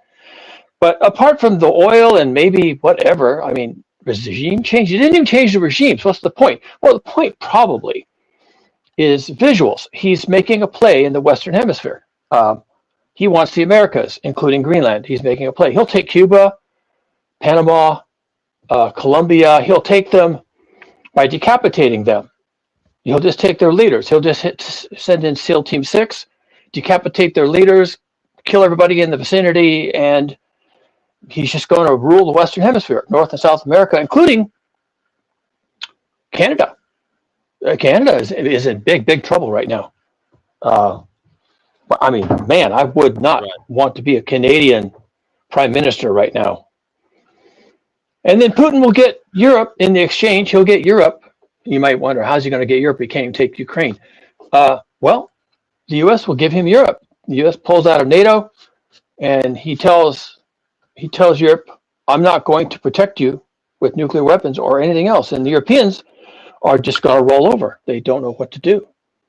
They don't, France has nuclear weapons, but what is France going to do? Nothing.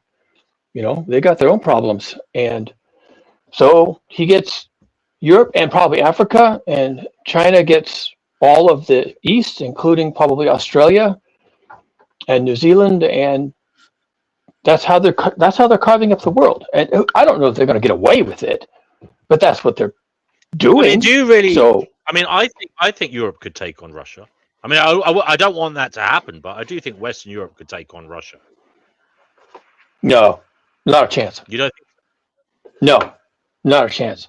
They haven't done anything. They haven't shown any backbone to take on Russia, and the reason is because Don't forget, it won't just be Western Europe. I mean, who would Israel be on with? Who would Saudi Arabia be with? Who would India Israel? Be? Yeah, the whole Middle East thing is up for grabs because of the oil. Israel, I don't know. They may actually side with the Russians. There's a lot of Russians in Israel. I worked with a startup, the most crooked startup I've ever worked with. It was all Israeli Russians. Right. Russian Israelis, or whatever you want to call There them. is, right? I know some. And they were absolute criminals. The people I worked with, I got paid well, but man, it was dirty.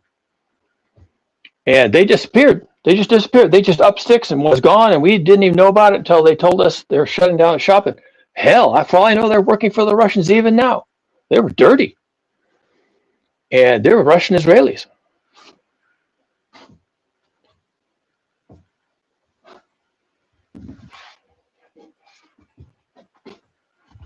So, I mean, you think Africa? Who would get Africa then in this scenario? Russia. Really? Yeah, there's oil, there's diamonds, there's cobalt, there's lots of other minerals, and the African people are easy to subjugate. So they'll just walk in and take all the minerals that they want. Gold, all the diamonds, all of it. And Elon Musk will be right there. He'll be right there in South Africa. What about India? What about India? Who do you think India? Do you not think India would side with Western Europe?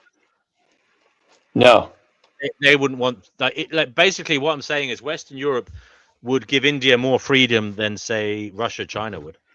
Yeah, it doesn't matter. China can cut off India anytime they want to. They're done. Because of the. Is it because of the Himalayas? Is that what you mean? They could poison the water supply? Well, China can do a lot of things. They can decapitate the Modi government and just put in their person, and just because of proximity, right? They share a border, so once they have their puppet in place, they just come across the border and they just take the place over. And Indian people, most of them live way below the poverty line. They won't even notice. I mean, some of them will, of course. The businessmen will notice, but they'll do business with China. They don't really care. They'll just do business with China, so it's fine. India is not a bastion of Western ideals. They were colonized. How fast do you think things could move in this regard? What time scale are you saying? I mean, I know this is all hypothetical, but It's in realistically motion. speaking, Yeah, it's already in motion. Yeah, I know. timescale? What are you I know talking it's about? in motion. I know it's in motion. I'm asking it to completion, to the degree that there are, 3 or 4 super states, as it were. Okay, the real test is Greenland, because Greenland, by virtue of Denmark, is part of NATO. So if Trump takes Greenland, and maybe he buys it, probably he just invades and saves the money, right? He just invades, decapitates the government. We've already got a huge air base there, staring at Russia. He just walks in there, takes the place over, sends J.D. Vance's wife to do something, or Steve Miller's wife to run the place, or whatever they're going to do. And then NATO is just standing there, flapping their jaw. What are they going to do? And once that happens, Vladimir Putin is going to make some phone calls in Europe and say, you people are cooked. NATO is finished. NATO is cooked. You're not going to do anything to America. You can't turn a finger towards Russia because we got all the nukes. America has the nukes. Russia has the nukes. You people have shit. You got nothing. You have no game, no pieces on the board, no cards, no anything. And he's just going to tell them, now, here's your marching orders. They'll have to do what he says. Why? And it's sad. It's terrible. I'm sorry. Do you not think there's a possibility that Trump might want to run Europe? No. He hates Europe. He hates Europe. They don't want anything to do with the Europeans. Now he may try to extort Europe for money, because he does like money. And if the Europeans, it'll be like appeasing Hitler, right? If the Europeans are willing to appease Trump, then he might play that game for a while. But he's going to be telling his buddy Vladimir on the side, look, I'm just playing a game with these rubes. I just want their money. You don't even want their money. You just want their land and their technology and their people. And so Putin will say, fine. You work them. I want a 20% cut. And this is the kind of conversation they're going to have. You work them. I want a 20% cut. And in the end, you don't do anything to help them. You repudiate them, tell them they're on their own. And then Russia makes a couple of modest proposals, and it's done. No, not a shot fired. It's done. As I said, though, how fast do you think this could happen? As in, we're all cooked. Okay, so I think the clock starts with the collapse of Greenland, which might actually take several months to play out and probably hasn't started yet. So late summer, maybe into 2027. And then once the clock starts and Putin and Trump have their conversation, then 6 months, 8 months after that, you'll start seeing the Europeans roll over, something like that.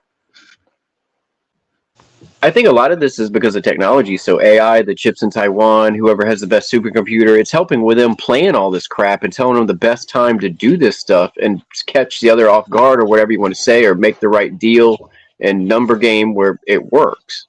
I think the computers are so good right now that it's for these people. Yeah, that it's working for what they're trying to do. China and us have some really good technology. I wouldn't doubt that. One of the reasons that Trump is cozying up to the tech bros is they are giving him the tools to rule the world. And that's not even a joke. And everybody on this channel talks about getting chipped and the chips and the vaccines be chipped. They've already got you. I was in the room. They've got you. They've got you so hard. You are so in the system. I agree. Everybody so in the system. It's a joke that you think you're not in the system. And now with the AI, they're just it'll be like Cambridge Analytica all over again. They'll just work these people. They're just going to work them with AI. They're going to work them.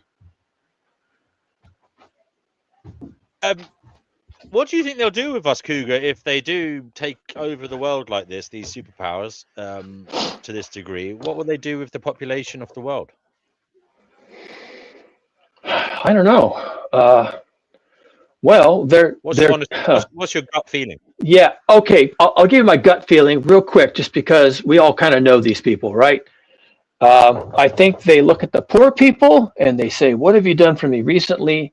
And they withdraw all aid, throw all the guns and bullets these people want, and let them kill each other. And that takes 2-3 years. Then they have the world to themselves. And then global heating shows up, and then they start getting busy trying to not die. But in the meantime, they will have done what they thought was necessary, and they just set everybody loose in some sort of a genocidal apocalypse. Wow. Yeah, they don't need us. They don't need any of us. And once they have AI in place, do you think people are downplaying the significance of what is going on? They're sleepwalking into this, that they don't know what is actually at stake here. Yeah, I don't think people understand. People don't have any idea what AI is going to do to them. You have to run in a rare circle to understand what these people are going to be able to do. Whether they plan on doing it or not, it's coming, and it's coming because of human behavior. The capitalists want to cut costs, and that means getting rid of people. So what can this? We spoke about this before, and I'm in agreement with you about the AI kind of stuff. But what do you think they might get the AI to do to, say, the average Joe around the world? Turn the average Joe against the other average Joe with all the guns and bullets they need, which is happening in America right now. So it's just a matter of pushing that needle a little further into the red, and you're done. And how hard would it be to do that in the UK or France or Germany? Things are boiling, so you just kind of push it a little further, right? Easily done. And we have deep fakes, and we already have this woman over here, Candace Owens, who's claiming that the wife of Manuel, whatever his name, Macron, is trans, or she's a man, and just drive people insane, just drive them nuts, and the rest just takes care of itself. It's easy to do. Retro, do you share Cougar Duma's outlook in regard to what is going to happen?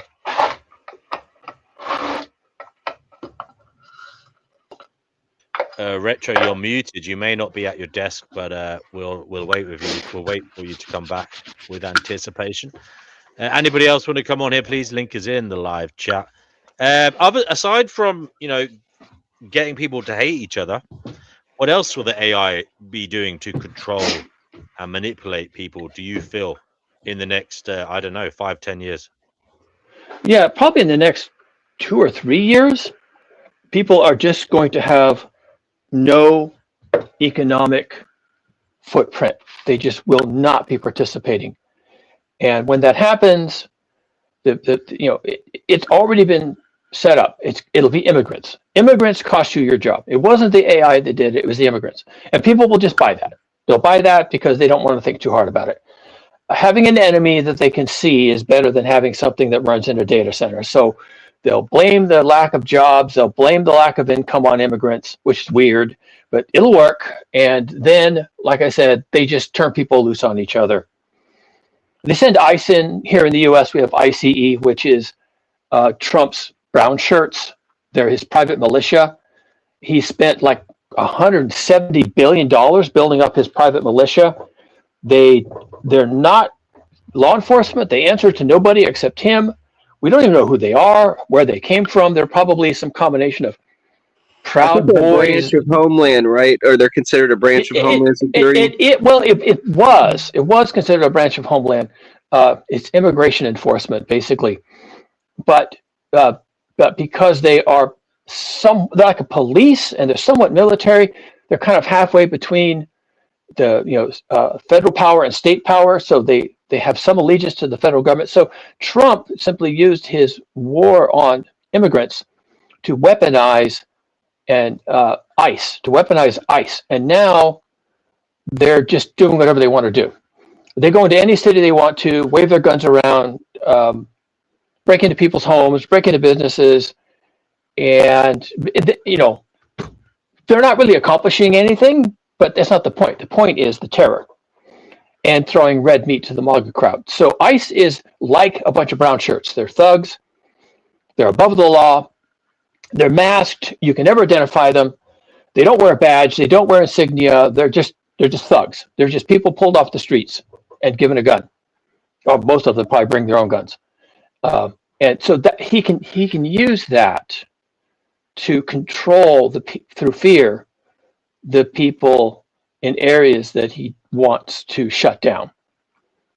Like at election time, he can shut down elections just by sitting in ICE and saying, "Okay, we're here. We're waving our guns around. You still want to vote? You really want to risk that?" Yeah. So that seems to be the game plan at this point.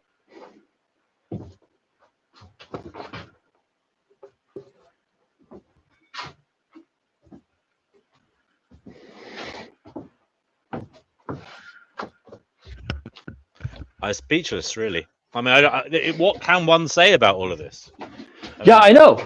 Yeah, I'm sorry. I mean, I get beat up all the time for bringing bad news, but come on, people, it's going down. It's getting real. Welcome to my world. I'm with you, man. I used to be more of a prepper, but I kind of ran out of room to store soup. Yeah.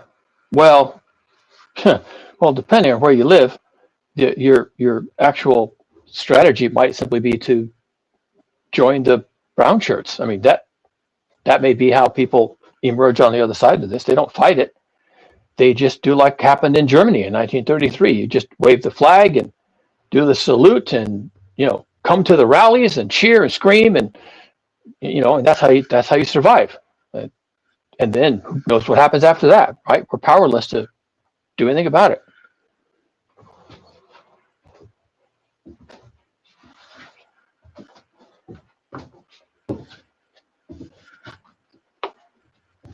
Yeah, Loho says AI will not bring the Marxian utopia where everyone has a sea of free time to spend on creativity and the variety of arts. It will enslave the human population to unforeseen proportions. I think enslaving is a bit optimistic. It won't need us.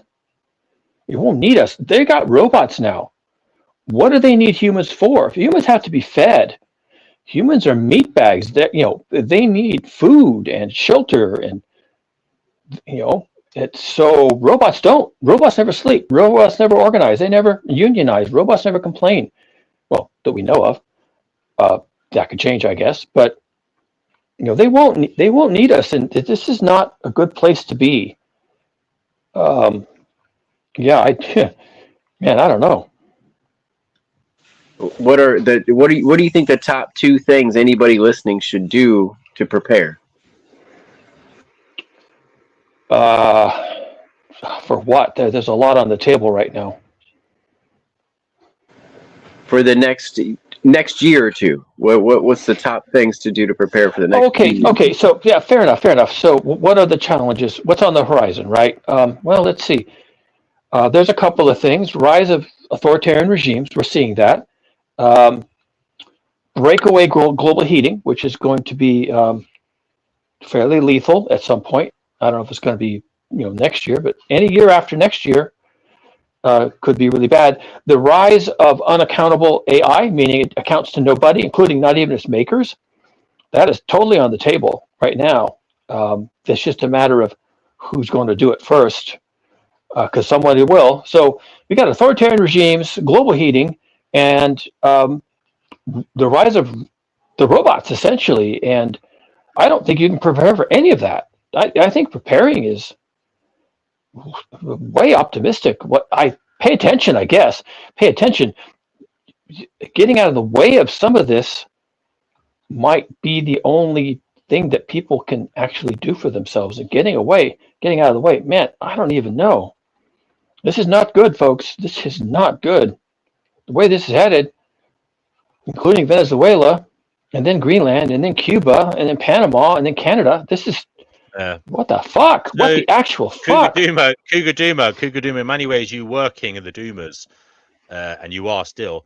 But has the weekend like enlivened your Doomerism to the degree that you can't believe how doomed we are? Like, has it put the doom on steroids for you? What happened at the weekend? You know Or what's what it's happened done? since? Yeah. That's a good question. I didn't really have timelines for a lot of this stuff. I mean, I could see it happening, and I'm not the only one talking about it, so it's kind of useful to see other people coming up with. But what I'm noticing is everything's happening quickly now. That's got me really alarmed, and I'm really alarmed of what's happening with the Earth system. Man, I don't know what to focus on first. Um, yeah. There's a lot going around right now. I just did a video this morning, basically repeating what I said 3 or 4 weeks ago in another video, that the Earth dynamic system is absolutely blowing itself to rat shit. This is going to look bad for the coming summer, and I'm not the only one saying it. I was watching a guy on YouTube say the same thing. He's saying, yeah, the end of 2026, when the El Nino is scheduled to hit us, and everything else is going on, and the collapse of the Thwaites Glacier. It's like, come on, do we catch a break? Do we ever catch a break? And the answer is no. And God, just imagine someone like Trump trying to stir up the masses when there's record heat waves and food shortages and everything else caused by global heating. It's like the perfect storm. We haven't had anything like this ever. We've never had anything like this face us. 8,000 million of us. Nothing. Crazy. I'm a mile We from the have beach. LA Is here. that too close? LA, what would you like to add to the conversation? Please keep it on the topic of AI, where you think we're headed geopolitically, et cetera, et cetera. Well, I don't think there's anything that can be done about this democratically. Even if there were democratic options, the American people are not going to do it because the American people want incremental change. They don't want tumult. They don't want to actually do what is necessary. So it's not just about getting out of the way. It's about not putting people here in the first place. It's pretty much too late to save the people who are already here. I would say don't procreate. I think that people should have the ability to opt out because they're not going to actually reform the system, but they're going to keep. Get with the program. You're arguing from a point of ineffectual weakness. You are not in power. We're talking about the big boys now, life abolitionism. There is big power involved here. If you haven't noticed, they don't give a rat's ass what you think, what I think, what anybody thinks. Right. I'm asking you to talk geopolitically about what you think is going to happen in the next 5 or 10 years. I haven't asked you to come on here evangelizing. I'm asking you to tell me what you think the play-by-play is going to be. It's going to be complete control, complete domination, complete enslavement. It's going to be a dystopian nightmare. And those who want to survive, you can survive, but you're not going to have any freedom whatsoever. If you're okay with that, if you're okay with like you're having access to your video games and being able to eat your whatever food they allow you to have, and you maybe there's a lot of people like that right now who are okay with it because they get to go to the gym and have their cars or whatever. And if you don't care about freedom, then existing under this dystopian nightmare will not really make a difference to you. But if you actually care about freedom, about having like autonomy over your life, that is going to be completely out the window. I don't see how people are going to have money to go to the gym. Period. No, they're going to have money, but it's just they're going to have to be an abject slave to where every decision is going to be dictated to them by their corporate masters. Because eventually what's going to happen, they're not going to need workers anymore. So they're going to have a universal basic income, but it's going to come with strings. It's going to come with social control that you have to behave a certain way. You're going to get a social credit score. And if you're not on your best behavior, then you're basically just going to be left to fend for yourself. Theoretically, you would have to get out of the monetary system. You would have to create your own system, your own bartering system, a local economy where you produce for yourself. This is the reason you say you don't want me to evangelize, but there's so many layers to this. That some ways of existing, some ethical frameworks are just not sustainable. You're not going to be able to survive within like the whole whatever All you right. don't want Life to. abolitionism. Life abolitionism. Life abolitionism. You said we're not going to be free anymore. Do you really think we're free now? I mean, Cougar No, Duma we're touched not. on it. He reckons like. So what are you worried about? Why is it going to be any different to what it is now? Because it doesn't. It's not.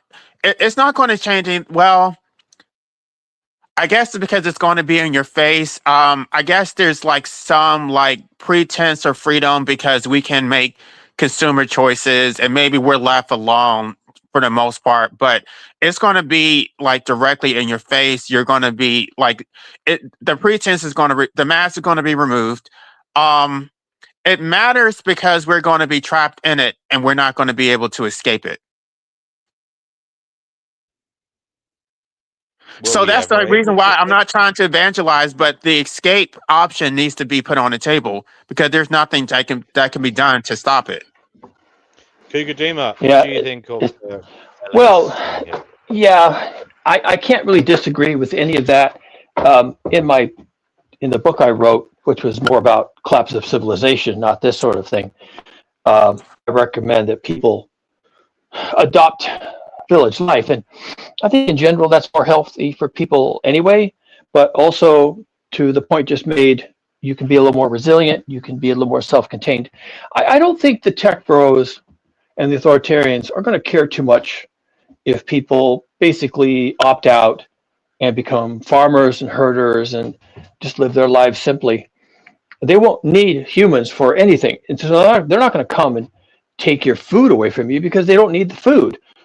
They have robots and they have robotic farms and this is really easy to do. So they don't need us. They don't probably want us, but I don't know if they're going to come after us.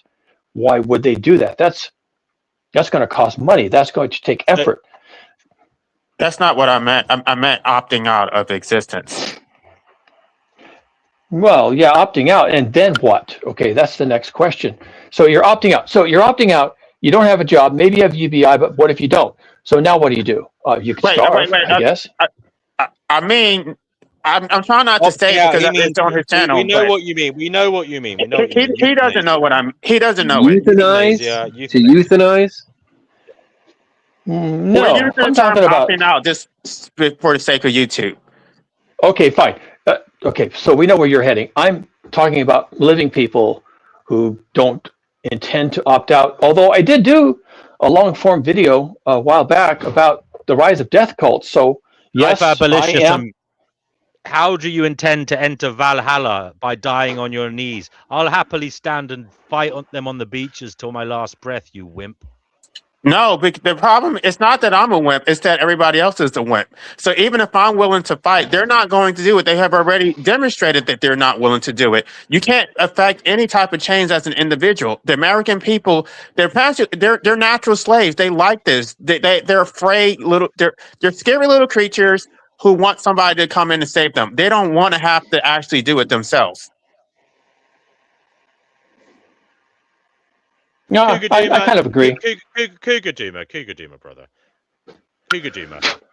I like a bit of Cougar Duma. He is hardcore. So are you, LA. I like you as well. I'm only making a bit of controversy here, but I am actually telling the truth as well. I mean, I'd like to think I'd use that little bit of vitality I had left to try and fight the system somehow. Cougar Duma, would you be on the same team as me in that regard, Cougar Duma? I mean, if shit was hitting the fan, if we were really all fucked, would you go away and drink the hemlock, or would you rather try and take a few of the robot bastards out on the way? I'm just saying, if shit really hit the fan, no. if we enough. came to... Yeah, I get it. I think there's always going to be people... I'm talking about the absolute apocalypse, end times, when there is no hope. Yeah. Would you that's right. Yeah. Well, okay, so if you're if you're going to start with the premise that there is no hope, so the robots, they're all T-800s and this Terminator franchise, and the robots are coming, and they're going to off everybody. Okay, well, yeah, I guess you fight. And what else are you going to do? Because you're just a mouse, and they're going to crush you if you don't do something. LA is going to go off into the woods and drink the Kool-Aid. I mean, would you? I mean, A lot of people will. What would you do? I'm asking you personally what you would do.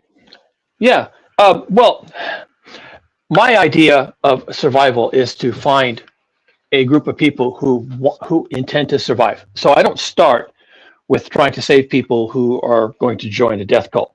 I want to work with people who that's not working for them.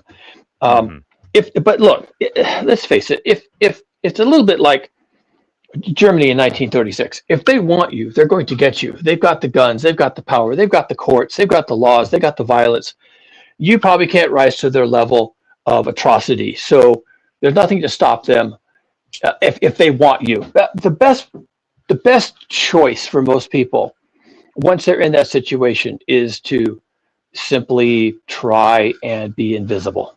And I wish there was another answer, but if they've got the robots and they've got the guns and they've got the bullets and they've got the death rays and they've got the concentration camps and the re-education camps and they got all that stuff, then we're done. And one of the outcomes of all this, the rise of authoritarians, the rise of AI, global heating, on top of all that, the outcome of all this might be that, as I've said before, now you kind of know why I'm saying this, 999 people out of 1,000 might perish, leaving 8 million people. And that's 1/10 of 1% of the current population. That could easily be the elites who control the robots and who control the money supply and who control everything else. And they're going to save themselves unless they go to war with robots. I don't even know.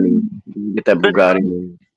The caveat I would say is that those who have children, they should fight because they put their children in this situation. If you don't have any children, then you can just go into the woods and do whatever you want. I think that you can create a bartering system to survive, but I think eventually they're going to overcome you. Like they're going to eventually. There's not going to be even an opportunity to live off the grid. They're just going to come in and just ransack and just make everybody's life dystopian. Possibly the darkest Finding Gnosis show that has ever been. And that's saying something. Yeah, sorry guys. This is my world right now. And for me, it's not ideology and it's not even a hobby. I'm a materialist. I'm a technologist. I'm just looking at the situation on the ground. And when you get Donald Trump running around the Western Hemisphere trying to suck up all the mineral resources for his personal profit, this is it, folks. We're in it now. This is not some futuristic Brave New World scenario. We're in it. And where does it go? And yeah, good question. Kugadima, what about, we could ask, look, we're concentrating on America here, but what about the likes, look, at the moment, you think there's almost like a gentleman's agreement, a gentleman's psychopathic agreement between like China, Russia, and America. I'm not so sure about that, given the optics. I mean, America and UK basically boarded a vessel, an oil tanker in the Atlantic and one in the Caribbean, or both in the Atlantic, essentially. But that could be seen as against Russia, not in agreement with Russia. Now, I'm going to ask you a question. We're concentrating on what Trump is doing, but let's not take our eye off China, Russia, and maybe a few wild dogs out there in the world, like India, Israel, maybe, I don't know, Saudi Arabia, Pakistan, who knows who else. What could they be doing that could be adding to the chaos of what could yet come? Well, the fish rots from the head. So it's strongman authoritarian regimes all the way down. And maybe Xi and Trump are at the top. Russia maybe slightly below that, Putin below that. And then, yeah, you've got the other heavily armed repressive countries like, or could be like India, North Korea, Israel, maybe Brazil, I don't know. And everybody's going to see the handwriting on the wall. And it's going to be like it's going to be like it was in the First World War, where, there's some provoking event like shooting the Archduke. But then in like 72 hours, all these countries are forming alliances and they're all jockeying for position. And there's this shuttle diplomacy and diplomats are flying around the world. And pretty soon you've got three major camps and they're all armed and they're all at each other's throats. And, it could be the US, Canada on one side and maybe Brazil and maybe Venezuela, who knows? And then, Putin with Europe and maybe Israel and a bunch in South Africa, it just kind of forms itself together. And then they've got what they want. I mean, what else do they want? They don't want to destroy the world. They want to have control. And if people don't like it, then they can vanish. Cougar, I love what you're saying because this is what I'm thinking. I'm thinking what you're saying. This will happen. Normally You wish. They No, might I be don't good at wish. rugby and okay at cricket, but they're never going to run the world, the Kiwis, are they? Unfortunately for them. But what were you saying there, Chickpea? Welcome to the show, Chickpea. Hello. You I was just- Freudian weirdo, taking delight in the misfortune of the world. No, Always good to hear from you. No. I'm just saying what Cougar is saying is what I think will happen. Such fact, we don't agree very often, me and Cougar, but we agree on this one.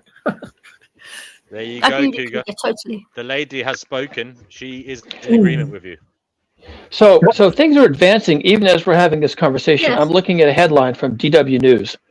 Lithuania president reacts to U.S. plans to acquire Greenland. This is the jockeying. Okay, Lithuania is one of the Baltic states. Lithuania, Latvia, and Estonia are absolutely going to be invaded by Russia. Absolutely, hands down, guaranteed. They know that. And if NATO allows Trump to take Greenland, Putin is going to call the Latvian president or Lithuanian president and say, you belong to me now. Any questions? They know this. They know this. This is all in motion now. Yep. Well, but also this only affects civilized countries or developed countries. It doesn't affect primitive countries. They're not going to be a part of this AI takeover. And so people keep talking about how civilization is so great. I mean, I guess it gives some luxuries that you have running water and Teslas, but it's not good for your survival because it makes you completely dependent on the system. Yeah. Agreed. Yeah, you're right, LA. We're totally And that's why when this thing collapses, as it seems now that it must, see, it has to be fit for purpose. And the purpose has been to grow the human population, create consumers of manufactured goods. But when it's no longer fit for purpose, because people don't have money, they don't have jobs, they don't have freedoms, they don't have anything, well, then what kind of a system does it become? Yeah, good question. Cougar, why have you become so grumpy all of a sudden? Because you're normally full of joy de vivre with life. Oh, well, then you haven't been paying much attention. You should go watch some of my videos. I'm a savage, Chickpea. I'm an absolute savage. Kugajima, in all seriousness, though, this weekend has upped the ante with you, hasn't it? It really has become. Yeah. I love it. Don't worry. I agree with okay. everything you're saying. I love it. In fairness, I am rattled at this point. Yeah. I don't like what you're saying is. I don't like what I'm seeing. I don't like what I'm seeing. This is bad, people. This is not going in a healthy direction.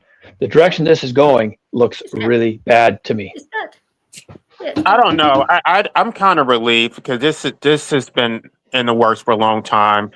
A lot of us have been saying this. Nobody were paying attention. They kept saying, focus on the positive. And so now the chickens are finally going to come home to roost. And then everybody else who really has been far removed from our nightmare, our, miserable existence, they didn't care. They didn't have any empathy. So now they're going to be welcomed and ushered into our hell. They're going to experience the same misery that we have experienced that they didn't care about. Well, I wasn't really experiencing any misery. Right. And so for me, this is an emergent property of the situation on the ground. For me, this is a change of heart. And I can't help it though, because I'm just data driven. I'm just looking at what's happening in the world, Yes. including, the scientific side of this, but also now we're all seeing the geopolitics, and we're all seeing the rise of AI. And these are all bad things, people. This is not, Yeah. this does not work out. None of this works out. And all three of these coming together, it's got my hackles up. I am feeling really, really anxious right now. Yes. Oh, well, see, DW, I'm not the only one. Yeah. No, I Yeah. I never said you were, Chippy. What are you anxious about though? And Like, don't get me wrong. Well, the horrors that could come, as bad as you think life is, life abolitionism, it could get a lot worse, a lot worse.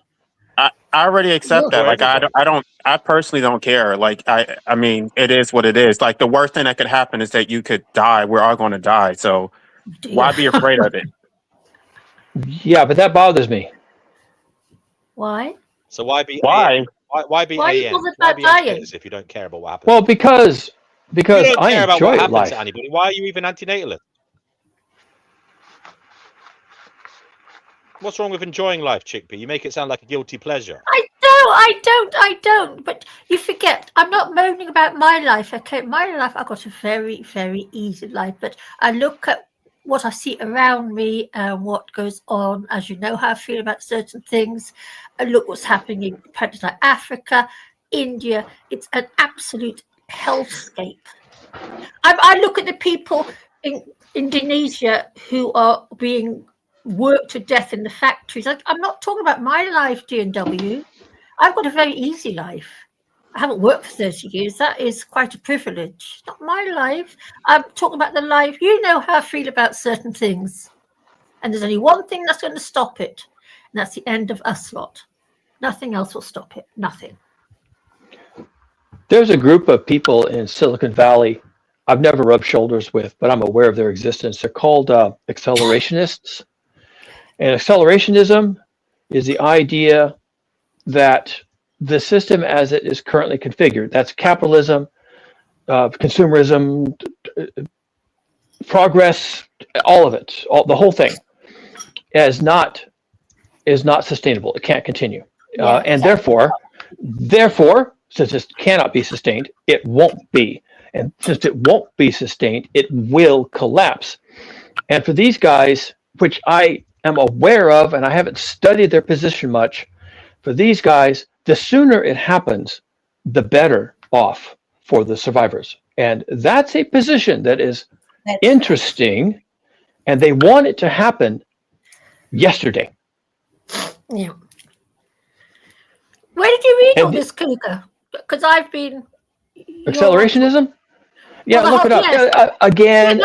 I've read about it. David Icke's written about it. And yeah, see, I live in Silicon Valley. I live in the bubble, right? And I'm surrounded by Silicon Valley culture. And this is where you hear things about accelerationism. You're not going to hear it in New York or Vanity Fair or the mainstream media. It's Silicon Valley culture. But these are the guys, right? Mark Zuckerberg, Peter Thiel, Elon Musk. That's my community. Yes, I know. And they talk about this stuff all the time. All the time they talk about this. Yeah, I know. Well, but the reason that it's not sustainable is because the monetary system is based on currency, not money. So it's not based on anything of actual tangible value. It's based on military or physical force. Like you're basically you're forced to use their currency as a unit of exchange, but it doesn't have any value independent of the threat of violence because they have a monopoly on the currency. It's not like it's basically a Ponzi scheme. We have a centralized banking system which is global, and we basically extract resources from the third world. We don't produce very much in the Western world. We're basically we have a service-oriented economy. And because monster trucks, and because those third world countries are forced to accept our money in exchange, they basically give like tangible goods that have actual natural value, and they get ripped of their natural wealth, and we become wealthy countries by stealing their actual wealth, and it's not sustainable because once that whole Ponzi scheme collapses, we're going to be the ones forced to figure out how we're going to survive. Yeah. And we act like we're so generous because we give charity Yeah. to these third world countries. No, we're not, because we give them money. This money is worthless. It's fiat currency. Yes. We're Because taking from them. We can't survive. And well, we kind of can, but we would have to drastically change our lifestyle. The Western way of living is not sustainable. nicely said, LA. Lovely. Yeah, and that's fine. I think you may be taking not to be critical, but you may be taking too much solace in the fact that money is the problem. I think that your problem is actually the laws of physics. We have essentially jumped out of an airplane without a parachute, and that's not going to work. That's not going to work. We have a massive overhang, and we're not addressing it. This planet is going to essentially kill us. It's not taking any time to do it either. It's setting up to smash us like a bug, and that's physics, folks. You can change your monetary policy. You can have socialism or UBI or anything else, and the planet's going to smash us like a bug.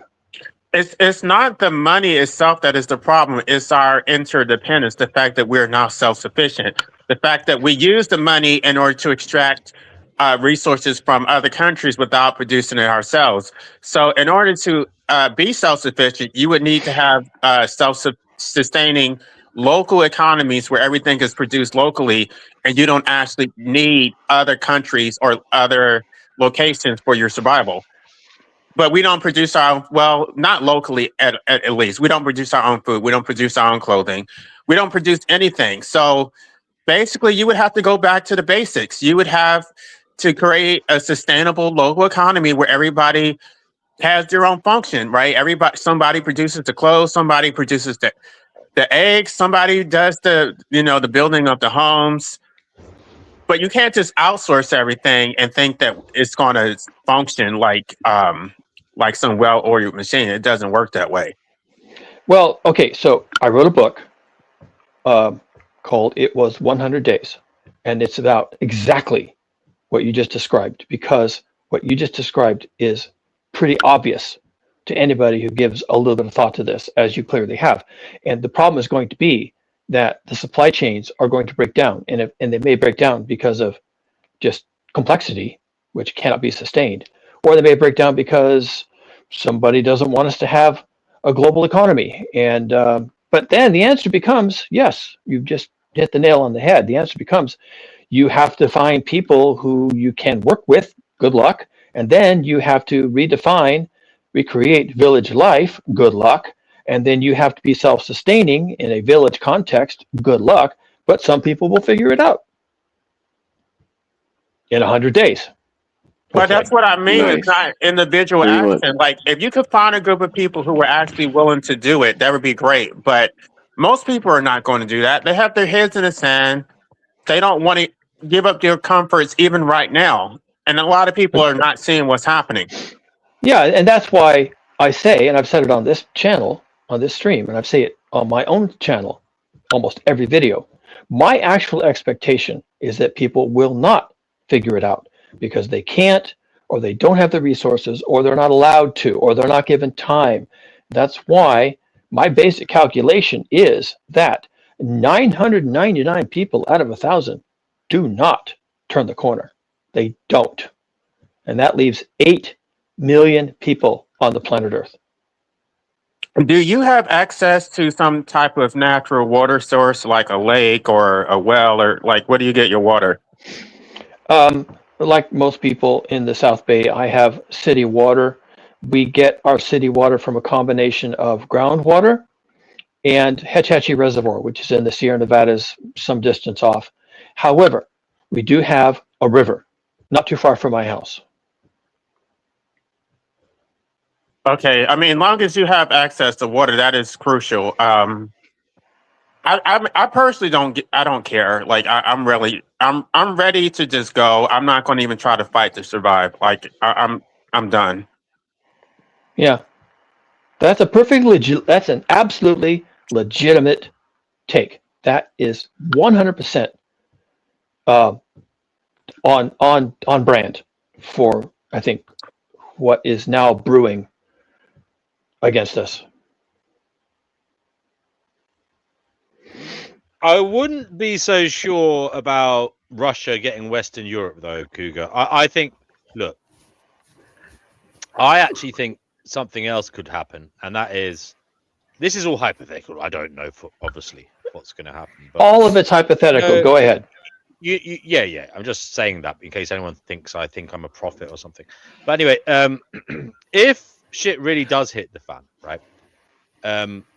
I think America, in many ways, has been denigrating Europe for a long time. Trump, especially, he has been talking about how bad Europe is. You know, they can't govern themselves, they can't protect themselves. They're being invaded by foreigners. You know, what's happened to Europe? It's a tragedy. You know, and I think you could argue he's setting himself up as the savior of Europe. Like, he may well decide, he may well be planning to take over Europe, the Western Europe at least. What do you think of that, Paul? Maybe. I don't think Trump is that smart. Maybe someone who comes after him might do that. So now you're talking Machiavelli, right? Playing both sides against the middle. What I do think is the problem is that Russia really wants Europe. They need the money. They need the wealth. They need the slave population because their demographics are in the shitter. You see, Cougar, I think Russia might get some of the Soviet Union back, but I don't see them getting Western Europe. All right, well, that's fair enough. I think that would place Western Europe. I reckon I wouldn't see America wanting to give them Western Europe, to be honest with you. Man, I don't know about that. If it came to it that Europe was existentially threatened, what will happen is America will say, well, we're just going to have to step in and take over. Well, but look at both the First World War and the Second World War. Americans were famous for just not wanting to get involved in European conflicts, period. Just not wanting to. And, you know, it's not until the Russians sink one of our sailing ships that we're going to get involved. I mean, but you think Putin doesn't know that? He's not going to attack America. No, he might. No, he's not going to be. He's not able to attack America. Is what I think. So I think Trump knows that. So Trump is setting it up to look like Putin's threatening Europe, and then he's going to come in and say, "Well, I'm going to have to take over Europe now because you guys can't run it." Yeah, maybe, but that puts him head to head with Vladimir Putin, who's got nuclear weapons. And by the way, I've spoken to people who would welcome that. No, I don't think it's going to be Trump. I think people are going to have to be they're going to suffer for a while, and whoever survives this, then there's going to be some leader. It's not going to be Trump. There's going to be a savior who's going to come, and there's going to be a new world order to basically make sure that everybody is protected, but under like complete domination. I think LA is making sense. I think if Anna this isn't about giving Russia some land, America taking the Western Hemisphere. I think this is literally about taking over the whole shop. You know, taking over the whole world. Cougar. Well, okay. Let me just riff on that because you kind of have a point. I think it's just going to become a bipolar situation where it's going to be China against America. Russia doesn't really. Yeah. Let me quote Vladimir Putin here. Vladimir Putin said, I don't know when he said this. It was a while back. Whichever nation is the first to perfect artificial intelligence will rule the world. And I think he was right. Yeah. I think he was right. Yeah. And that really does come down. Russia has no plan, no development capability. Yeah, exactly. Russia has no plan in that. So it really comes down to the U.S. and China. Now, let me tell you something, folks. This AI shit, when this gets weaponized, as it will, because it must, we are likely going to see a type of warfare that will look like science fiction. And this is absolutely on the table right now. And I'm so worried about this that the actual problem with the U.S. beating the Chinese to weaponizable AI is that the Chinese nuke our data centers just to survive. I'm not even kidding. I don't think that it has to come down to war. I think that people are going to be suffering so bad that they're going to be begging for somebody to come in and save them. No, I've already stated that on this channel, Cougar. That was one of my views a long time ago on this channel, and I know some people shared it with me. And that is, as we move towards AI singularity, where AI can just grow exponentially by itself, we are in a situation where we are entering into the domain of being at the behest of whatever power has control of that AI. Yeah, forever. There's no way out of that. The only thing that could bring us out of that Yeah, state it's of my little tyranny would fear. be a natural disaster or a natural calamity. Now, given that is on the agenda or on the table, yeah, it becomes a situation, existential problem.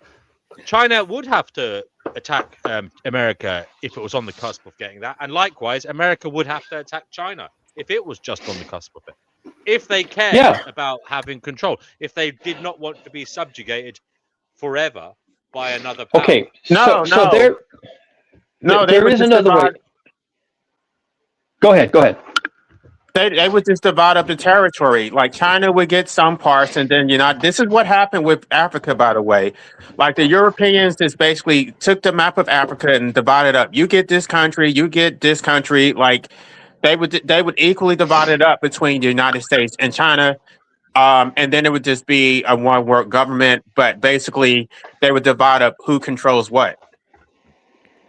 Yeah, and to that point, there was a really pivotal article that was released by some thinkers in Silicon Valley. It was called AI 2027, and it really rattled the cage around here. And in that, they analyze exactly this outcome, and what they come down to, shorter version, is that the AIs themselves in China and the West, the AIs themselves coordinate between the two of them. They coordinate the division of the world into spheres of influence so as to properly control the humans. I've heard that as well. Yeah, I did a video on that last year. Yeah, so that's the current state of thinking, folks. Not a joke. Trump is not a major player in any of it. Yerf Dog says, as his old man would say, it's time to bend over and kiss your ass goodbye. And you know what, Cougar? You know, it really scares me about all this because, as you know, I believe in reincarnation. Sorry. Well, you won't have to worry about reincarnation if the world is blown to smithereens. Well, there'll be some humans left. There'll be humans left behind, and it will just start all over again because we'll reincarnate back into the forthcoming meatbags. Blah blah. Yeah, one possible outcome is what's called the zoo, where humans, it's too much trouble to control them and chip them or anything else. Instead, either the AI or authoritarian regimes or the two working in concert simply handles humans like harmless pets. It's not worth the effort of controlling them. Just deprive them of weapons. Don't give them anything sharp. Like dealing with daycare, right? Just throw the kids into daycare. I wrote something about that, and they said the AI might build us a kind of like Garden of Eden just to play in, because 15-minute cities. We'd be nothing to it. It would want to separate itself from us. Because let's be honest, if you could act without having biology interfering with you, why would you want biology? If you could enjoy existence, do what you wanted without having to worry about aging or disease, why would you want that part of you? You know what I mean? So I can't see AI hanging on to biology. It would want to move beyond that. It would leave it behind. Well, and the best we can hope for, Cougar, is a Garden of Eden scenario, a zoological garden, where it gives us, our feed, and we can walk around happy in our ignorance. Or just happy to have food, clothing, and shelter, and that describes 99% of humanity most of the time. But you know the plan of having us stuck in 15-minute cities. You know about that, yeah? That's the plan of the New World Order. Okay, yeah. By the way, Well, guys, who knows? did I hear right that Trump was throwing shapes at George Soros lately, the other day or something? Oh, only every other day. He hates George Soros. George Soros probably needs to have multiple visas so he can flee. He needs to what? Sorry. He needs to have multiple visas so he can go to a friendly country. Right. He's in trouble apparently. Yeah, and the same is going to apply to Trump's political opposition. You know, if you don't have multiple visas and overseas bank accounts, then it's really going to be hard to participate in American politics at some point. What's your gut instinct? Do you think he'll be back, again for another term? Trump? I don't know. I know it's not meant to be, but Yeah. I don't know. I think he's probably going to die, but it won't matter because he's going to handpick his successor, and maybe one of his sons, maybe someone from his donor base. I don't know, and they're just going to run the country like Germany in 1933, and so I don't think it really matters what happens to Trump.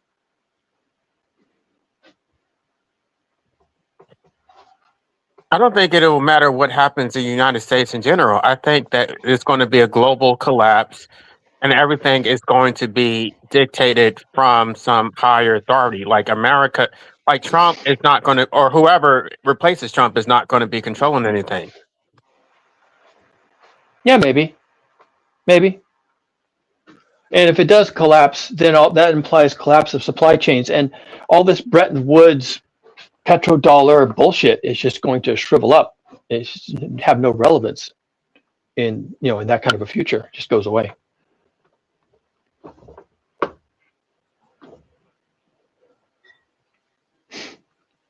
So guys, this was fun. I'm actually in my basement working on a door, but it makes a lot of noise, so I don't want to be on the stream while I'm making noise. So I guess I'll listen. Okay, I'm going to be busy. Okay, Cougar Dimmer, good luck with that. Building your bunker, I suppose. Right. Technically, yes. Yeah, I thought so. Good luck with that. LA, did you have something to say? You just unmuted. No, I can't really think of anything unless somebody else, like I can respond to somebody else.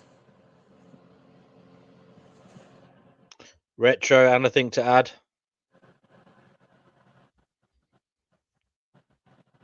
No. Okay, Chickpea, anything to say? It was great to be here. Everybody have a good night, is what I was going to say. Oh, you're heading off? Okay, yeah. Yeah, it's great to be here. Thank you a lot. No, thank you, Retro, for joining us. Chickpea. She's gone. All right. Well, I suppose we'll open up to anybody else want to come on. We'll do another maybe just under an hour or something. How long have we got? Yeah.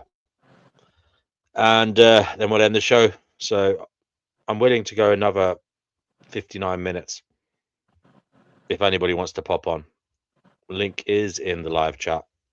I guess the question that I would pose is are ethics even going to be relevant when you're in survival mode? Like, if you're just trying to get through this, are you going to be able to maintain any ethical standards whatsoever? Like, I think people are focusing on the wrong things. Like, they're focusing on stuff that really doesn't matter. Like, the system is the problem. Your individual consumer choices are completely irrelevant.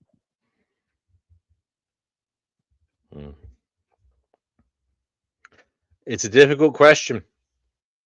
What would you do when shit hits the fan? I mean, people like to say they'll be virtuous and they'll do the moral thing, but history shows, the vast majority of humans turn into savages, when resources start to become depleted, it becomes every man for himself, and vulnerable people, the elderly, don't get treated all that well. The best, I suppose, sometimes you might get a scenario where women and children get favorable treatment, but I mean, I presume that would happen. There's a But book called The Coming Age of Scarcity. This was published it's a collection of essays. It was published in the late 1990s, closer to, I believe it was 98 or something. And it makes a lot of predictions about what's going to happen. I actually reviewed this book in my master's program, and all of my professors said that these were so fantastical, would never happen, and a lot of their predictions already come to pass. can you tell us some of the predictions, if you can? If you have to look it up, it's fine. But it's an interesting Yeah, topic. I would have to look at it. I may even start reviewing it on my channel because it's been a Can you while since I remember? Can you remember any of the supposed fantastical, predictions they made in the book? just that money is not going to have any value. The global economy is going to collapse. I guess I would focus on the solution, because that part I do remember, that it's about creating sustainable local economies, creating a barter system, getting out of interdependence, and just basically learning skills that are actually valuable for your survival, not service oriented type skills. But I am going to review. I've been wanting to talk about that book for a while. What book's that, LA? Sorry, I haven't been here. It's called The Coming Age of Scarcity. It's a collection of essays. Yes, it does say, apparently after all this finishes, it will all start all over again, a new world. Even Edward Casey says that. He talked about it. Something similar. But I won't be there anyway, so it doesn't apply to me. I mean, the only thing that this book doesn't account for is AI, because, they didn't know anything about AI back then. But AI will be destroyed. Edward Casey said that the world's going to literally tip upside down, and there'll be no land where there was land, and vice versa. So everything will be destroyed eventually, barring a few million people stuck in some Alps somewhere, or the mountains in Nepal. There will be survivors. There will be. But it won't be us. Not that one anyway. Well, I mean, if you live out in the country, if you have access to water and you're living off the grid, you may actually survive this. But yes, far inland. Has to be far inland. if you live in a major city, probably it's highly unlikely. Yeah. Oh, I know that, LA. I know that already. All us lot in London and everything was screwed. It's completely screwed. Yeah. Need a suicide kit. Oops, mustn't say that. It's loud. Don't say that. No, mustn't say that. No, but I tell you, LA, my plans are, I don't know. Yeah. For myself, I don't mind, but I'm worried about my cats. Just let your cats outside. They'll be fine. They can. Oh no, because they're just little girls. Oh, but you said they're sterilized, right? The male cats won't bother them. Oh, I know that. Yeah. Oh, I know that. But I'm talking about life outside. So hard, isn't it, for cats in a city? They lead very, very cushy lives. In fact, I quite envy them. Girls. I think the male cats actually have it hard. I mean, aside from the fact that the females are forced to whatever, the great word we're not allowed to say. I think the male cats have it harder because the other male cats bully them. The Yes. female cats, aside from that, the procreation part, they're pretty much left alone. Yes. Yes. Yeah, that's why it's always best to get them done as soon as they're about 10 weeks old or 12 weeks old. Take them to the vet, get them done, get their willy cut off, whatever, and just put an end to all that. It finishes all of it, because a tomcat that's been done doesn't get into fights. That aggression goes. So he's a lot safer. And girl cats, of course, if a man goes anywhere near a tomcat, they don't have to let rip. Well, I don't know. I was feeding a tomcat probably about two. The cat died. Oh, that's a shame. Anyway, like the other male cats were jealous of him because I was Yes. feeding him and not them, so they Yes. bullied him. Yes. Oh, I can well believe that. That I can well believe. Yes, of course. Well, of course, if you're not.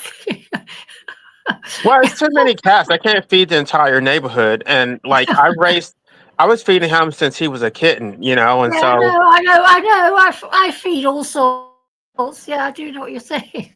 All my money goes to feeding cats and foxes and pigeons and God knows what else. Not that I mind, because at the end of the day, I'm not going anywhere anyway. Yeah. well, out of the Nice. kittens that survived that, from that dog attack, the one that survived, this is a female. So, Yeah.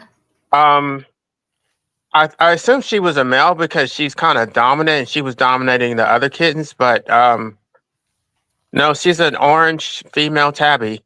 Oh yeah, she will be dominant. Because yeah, they can be. Yeah.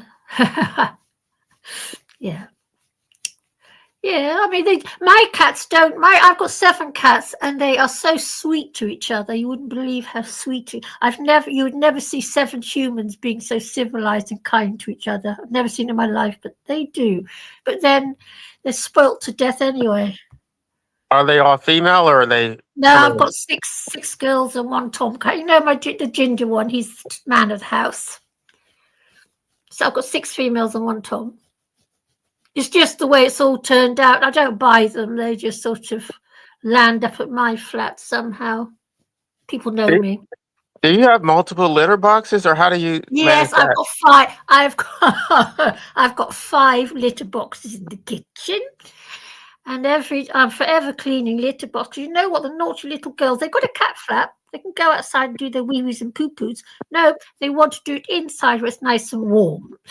And so I scoop up 7 loads of poo every day, and yes, it's hard work, especially when my arthritis is active, like it has been lately. It's very hard work. Yeah, I've been cleaning out litter trays for 50 years now. Not so many as I do now, of course, but all my life there's always been a cat somewhere and a litter tray somewhere. But I've got 5 litter trays. Do you let them outside during the summer? Yeah, they've got a cat flap. They can go out, come and go as they please. They're free to come and go as they please.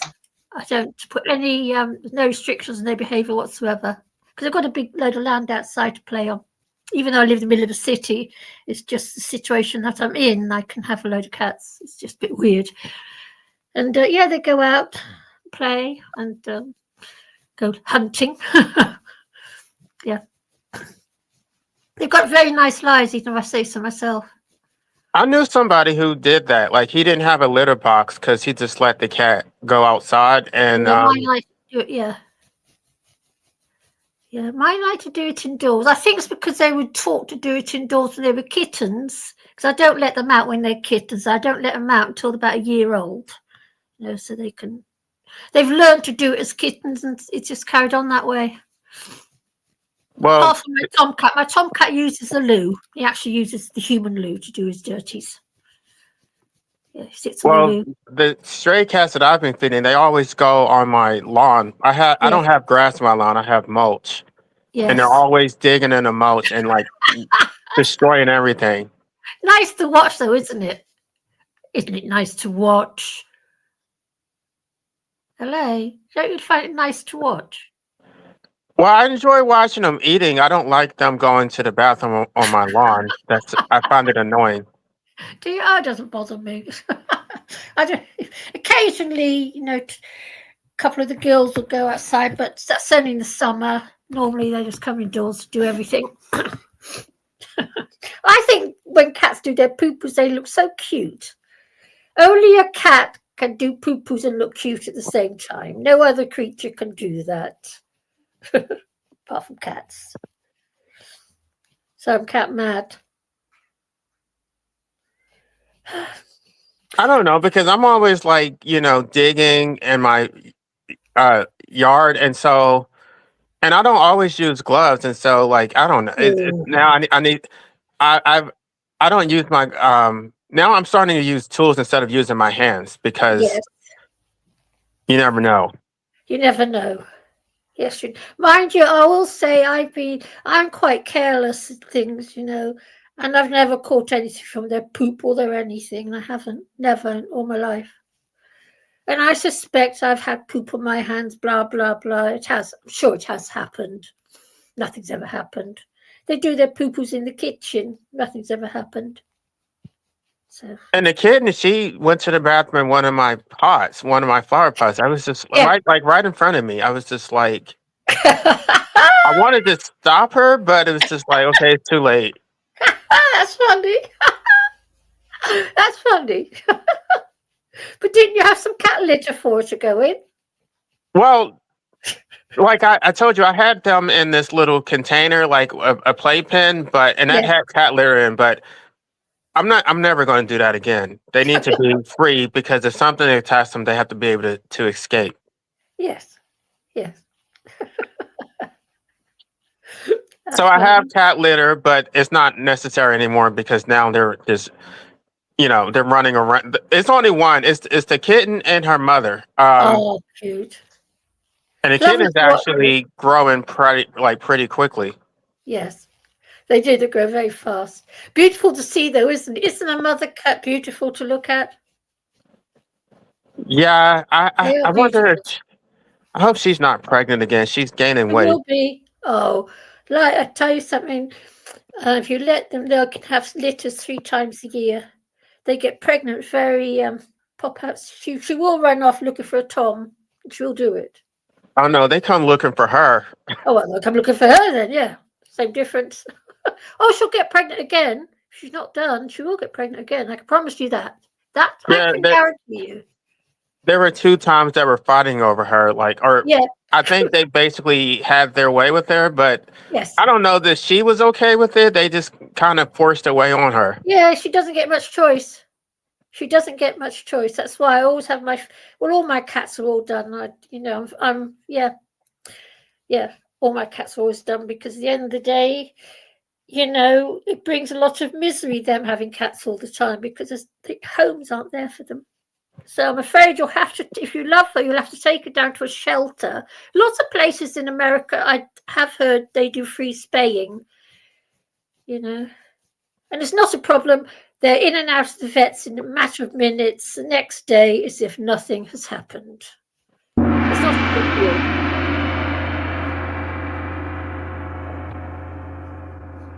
D&W sticker us talking about cats. That is the gong to say we have gone on too long. We will end the show now. We'll come back another day. It was nice to have you all here, folks. I really appreciate it. We had an interesting conversation tonight, didn't we? Yeah, I have to go back to the beginning. I missed most of it. So you can stay chatting here, guys. No problem.